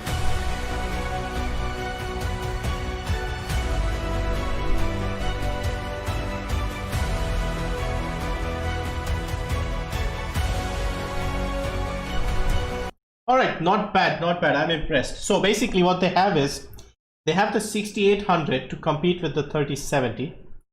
They have the 6800 XT to compete with the 3080. And then they have the 6900 XT to compete with the 3090. So they killed the 3090 very easily, unless it's... I mean, 3090 is not really a gaming card. So people who are buying it for like Blender work and stuff, they might still be okay. But it's $500 cheaper, at least for gaming. The 3080 and the, which one was it? The 6800 XT. I think the 6800 XT kills the 3080 in my opinion, because it's $50 cheaper. It uses a little less power. It matches the 3080 in almost everything. So it's about a little more and a little less in some games. And it's $50 cheaper, and most importantly, it has more RAM. Then we have the 3070 versus the 6800, which is a little closer because the AMD card is $80 more expensive, but it has more RAM again. It also has less power consumption. No, it has probably more power consumption. I think it's 250 watt. The 3070 is like 220. So I think if you are getting it for 1440p, I would still go with the AMD card, because that 16 GB RAM will be very important in the future, because if you go higher resolution you need more RAM, but if you are just using it for 1080p, then 3070 is fine. So choice will be 3070 versus 6800, but of course it will depend on availability and all that, so it will depend.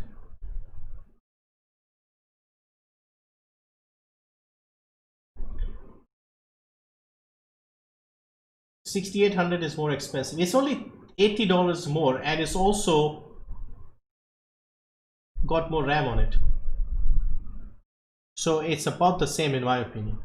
If you are getting a 3070 type card with only 8 GB RAM, you'll suffer in the future. There are already games like Wolfenstein. If you run it on the, not Wolfenstein, Doom Eternal, if you run it on the highest settings on 4K, you'll struggle if you don't have 9 or 10 GB RAM. There are already games that use more than 8, especially for 4K.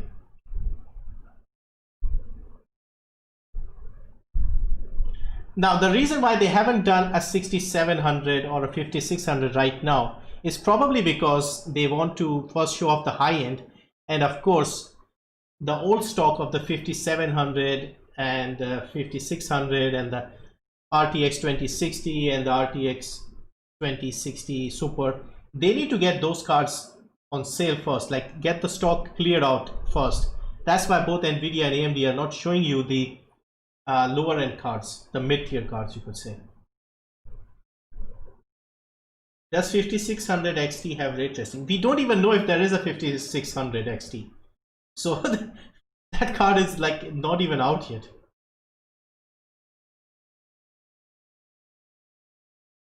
Feel as if they are charging you more for the extra RAM, but it looks like it has less features. In what sense? They are showing anti-lag, they're showing their DLSS rival in that fidelity effects, they showed you the ray tracing thing, so it's exactly the same.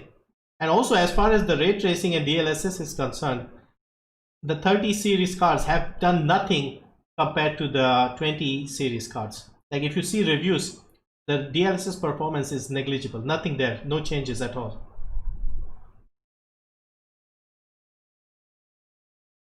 RAM is slow in AMD as compared to NVIDIA GDDR6. And 3070 has the same RAM.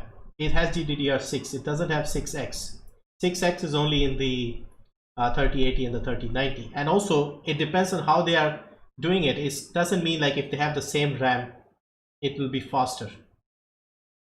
It's how they are. The whole architecture is completely different.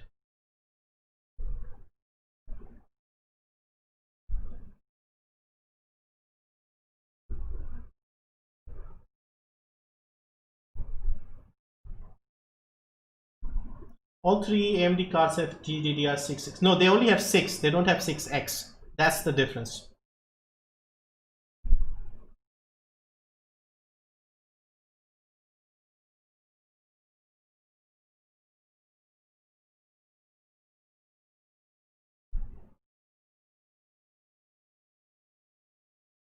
Stock issues, and also let me show you a hardware unbox review of 3070, because a lot of you haven't actually seen the reviews by the looks of it. So he did a review just yesterday. You go here, look at this ray tracing performance. Look at this.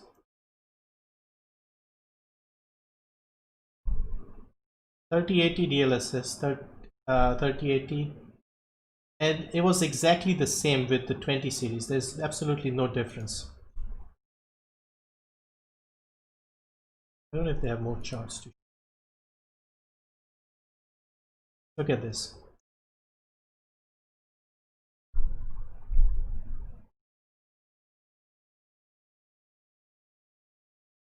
GeForce 3070 2080 Ti. The 3070 is supposed to be faster than the 2080 Ti, but with DLSS, not really. It's in fact 2080 is faster. And they did like several games, they tested several games that have DLSS and ray tracing. Plus, what they also said was, if you add the AMD CPUs and the AMD GPUs together, you'll get a bigger advantage. So that might make a difference. Shaka Zulu, hello, welcome. I'm good. How are you? You can now have a decent 4K gaming rig by going full AMD. I have no idea about the prices in India, but we'll see. Like on paper, at least the retail prices, the 6800 XT is cheaper by $50 compared to the 3080. Like if you compare it directly with Nvidia, the 6800 XT is the best card. I feel with the 6800, it's going to be very similar to the 6800 XT. You know, like we had the 5700 and the 5700 XT. There was not much difference. That's why the price gap isn't that big. If they had gone 550, I would have said that would have been a perfect price.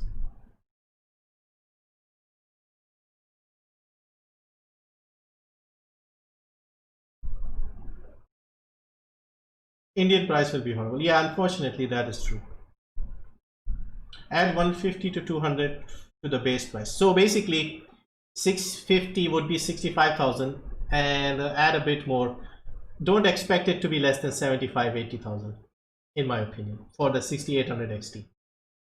And the middle card, unfortunately the problem is 580 for the 6800 XT would be 60,000. I don't think 60,000 is what they'll end up doing. Did you buy the Xbox Series S or are you aiming for an upgrade? At the moment I would be interested, but we'll see. Like I mean, I'm okay with what I have right now and I would like to get one of these AMD cards, but like a lot of people are saying, I want the lower end cards to come out as well, like the 6700s or the 6600s, those sort of cards.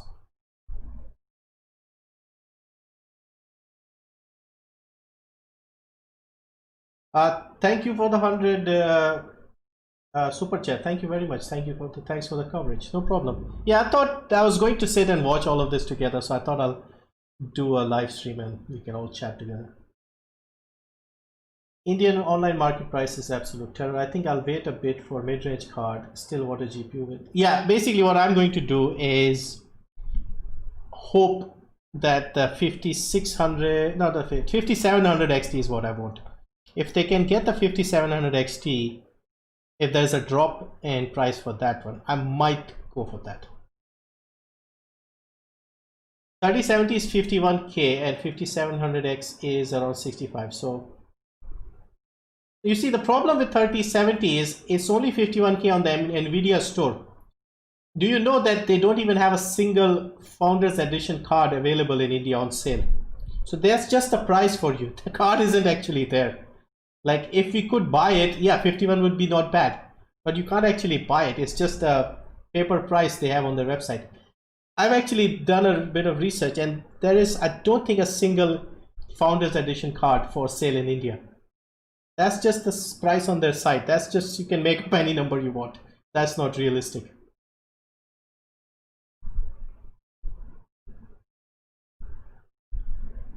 $1660 Super or GTX 1660 Ti would be great for you. I mean, I have a 570. So if I want to go for an upgrade, I want a bigger upgrade. Otherwise, there's no point in spending money. Like a slight upgrade isn't worth it for me. Like I could go even like something like a 5600 XT from AMD or like a 2060 GTX. It's not it's basically not a big enough upgrade to spend the whole amount again. So I would rather wait for like a 30,000 card, which is like twice or more than twice the performance of my current card, and then go for it. Yeah, I saw it too. They don't sell Founders Editions card. It's like a scam. Yeah, exactly. It's a scam. They said, okay, 51,000, and people thought, and even I saw it and I thought, hey, 51,000 for 3070 is not bad. But there is no 51, there is nothing there. It's just the price. They're not selling anything. You can get it for a cheaper price in Bangalore. I paid 33,000 for XC. The online was. Yeah, exactly. That's what I want to do, because online it's an absolute scam. Let me show you. Let's see, Prime LBGP. So this is one of the sites that sells cards in India. So if you look at RX 5700.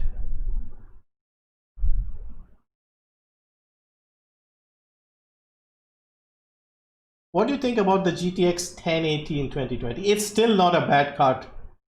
It's still not a bad. In fact, if somebody has a 1080 Ti right now, I would say there's still no need to upgrade. So look at this one, Power Color. This is the cheapest one at 36,000. Others are all sold out. Look at this. Red Dragon, they're selling for 45,000. That's insanity. 45. In case you are wondering if there are any people from outside India, I'll show you what 45,000 is in US dollars. So you put 45,000 Indian rupees converted to dollars. 600. So basically 600 for and the 5700 XT. That's what they're asking. They just announced the new card for 650. David Cardoso, hello, welcome. Are you a fan of Hitman? Yeah, I actually like the old Hitman games quite a lot. Tough Radeon Tough Asus. This is the one of the worst 5700 XTs.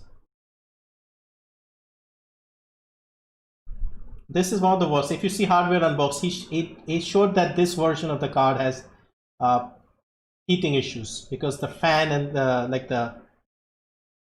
the heatsink doesn't sit properly. So this is the cheapest one, and this is not worth getting because of its issues. Then all these are sold out. Look at this, everything is sold out. Let's check another store because I have these places here. Vedant, let's check. They're like 5-6 major retailers that sell GPUs here. So where is the search button? 5700.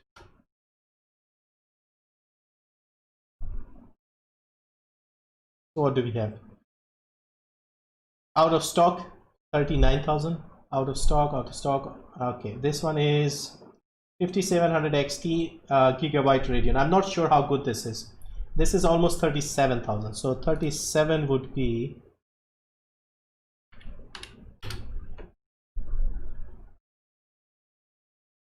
500 exactly. What else do we have? This is like out of stock. This is one of the worst ones as well. Very badly made. Out of stock. Okay, this one is good, but look at the price. 44, 39, and this is also not a great one. Out of stock. So we only have this out of stock as well. This is the only one they have in stock. 44,000. And which one is this one in stock? So again, more than 500. What else do we have? I'll check one or two more stores. MD Computers. I bought my RX 570 from MD Computers, and I was okay with that one. MSI is the worst. Can you have a relative to bring the cards from abroad? I don't have anybody who is knowledgeable in terms of graphics cards and things like that, so I can't really tell people that get a card from me because they might end up bringing something else. So I don't want to take that chance and then end up with a crap card that I could have bought here. So MD Computers only has the Red Dragon, and they don't even have the price. 38,700. This one is crap. Okay, so I only have this one by the looks of it. But you can see Prime ABGB had this for 45. Here it is for 38. So 37 is about the cheapest you can get. Is there any other stores? I bought some stuff from these guys as well, that IT Depot, but they charge a lot for delivery.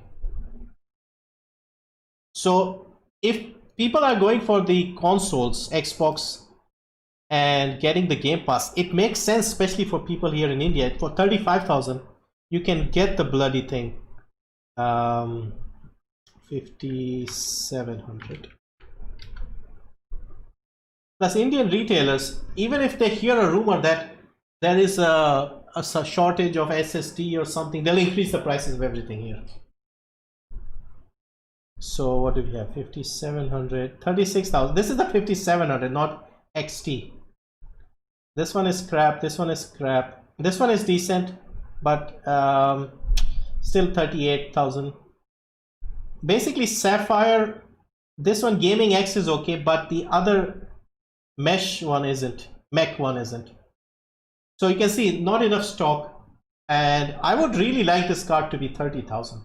So let's say if it is 30,000, that would be 400. So basically, if it gets to 30,000, then I might consider it. But at the moment, how about Power Color Red Devil? Yeah, Red Devil is good, but I couldn't find it anywhere, and it's also more expensive than the Red Dragon. Pricing is main reason why I'm going to get an Xbox Series X instead of building. Yeah, agreed. Exactly what I just said. Because they are ripping us off with the taxes and stuff. With the Xbox Series X or X, we can actually get the whole thing. It's working. All the games will work with it. It's got backwards compatibility. You buy like the Game Pass and just play the bloody game.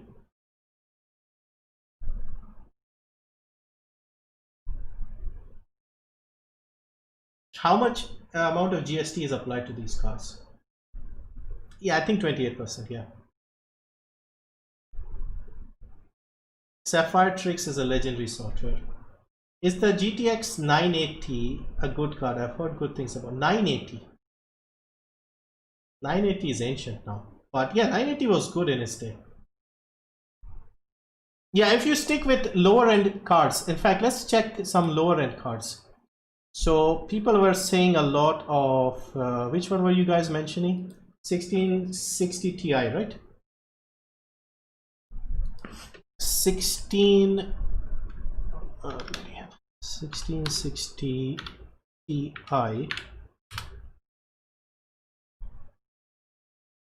24,000.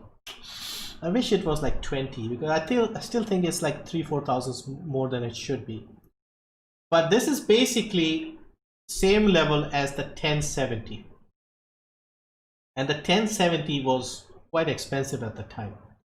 So 20,000 for this one is not bad. Mood off, no budget GPU this year. Yeah, unfortunately that seems to be the story. What about second-hand? India, we don't really have a second-hand market. There'll be people who'll buy something for 30,000 and sell it for 28,500, and it'll be full of dust, and they'll expect a 5-year-old car to sell for the same price they bought it for.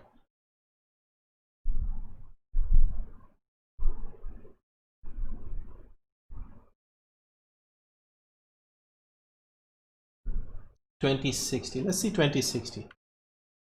Because the 5700 competes with the 2060. In fact, 5700 competes with the 2060 Super.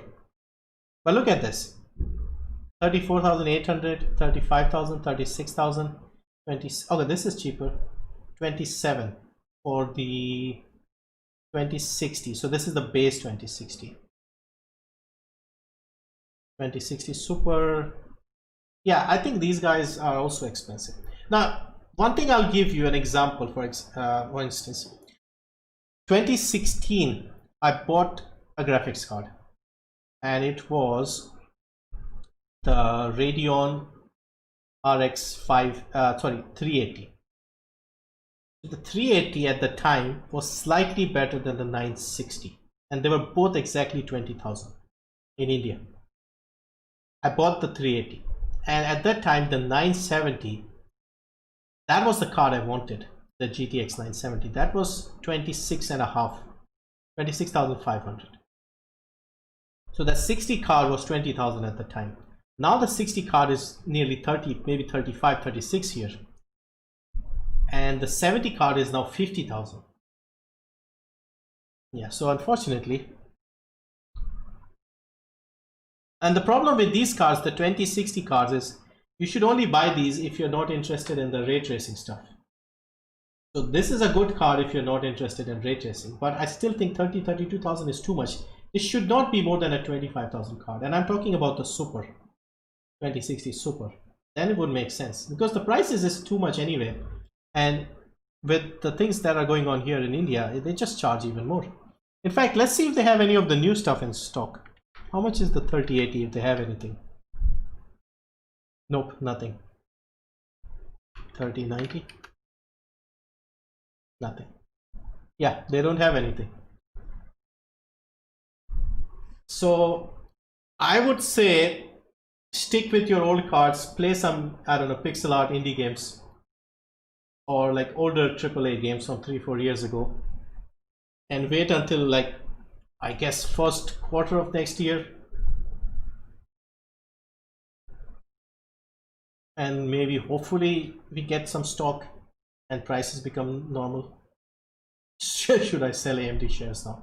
I might actually go up a bit more. Anyway. Alright, I feel like the stream was decent. We got some good reveals. I got kind of what I was expecting. I was expecting 3 graphics cards. And we were fine with the pricing was fine. The RAM was impressive. Power performance was almost identical. So yeah, it's not enough for the NVIDIA fanboys to leave NVIDIA and go to AMD. And it's also not bad that AMD fanboys will hate and go to NVIDIA. So I think everybody will stay the same. But there will be some people who are like in between, who want more performance. They might be swayed by the extra VRAM. But yeah, I think this is actually more competitive from AMD. Now I want to see what their 6700 and the 6600 cards are like, and how much more power efficient they're going to be, because that will be where people like me are interested. Which card would you recommend for streaming now with all the cards out? I would go with 2060. 2060 is probably the best card right now for budget people. If you have more money, 5700 XT, 2070 Super. 2070 Super and 5700 XT are similar in performance. So either 2060, the basic one, or the 5700 XT. Those are the 2 cards that I would be interested in the mid section. But again, when I say mid section, you can see it's like 30 to 40,000 price range. 30, maybe 27 for the 2060 if you're lucky, and about 37,000 for the 5700 XT.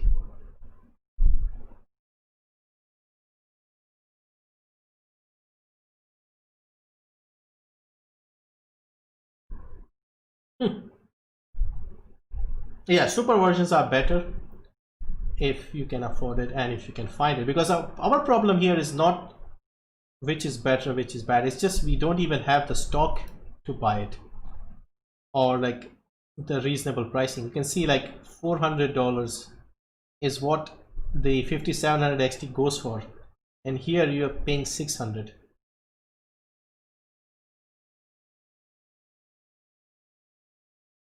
Yeah, right now is not a good time to build a PC. I would say, yeah, first quarter of 2021, that would be a good price. If you're really desperate for next-gen gaming, first of all, why are you so desperate? Because you can still play a lot of the games. I was playing Ghostrunner just now. Cyberpunk, whenever it comes out, will still work with my RX 570. And yeah, what else do we have that needs a new graphics card? I don't think there is anything. So I'm actually alright for now.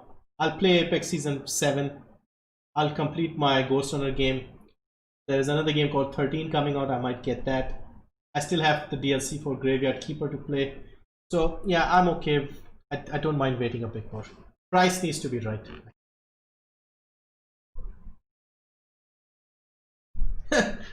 Yeah, 10th.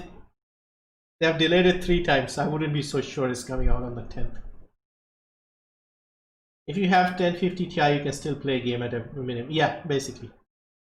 Or just play some of the free games from Epic Game Store. We all should have plenty right now. Alright. Okay, I guess I'll go and watch some reactions and other channels and see what their coverage says about these graphics cards. Because yeah, they are competing with NVIDIA at every level now. So let's see. Thank you everyone for joining. It was fun. I'll probably try and do more of these streams. Tomorrow I may do this live stream again for the Steam Halloween sale. Maybe. So we'll see how I feel tomorrow about this. But yeah, thanks once again. Have a good night. See you next time.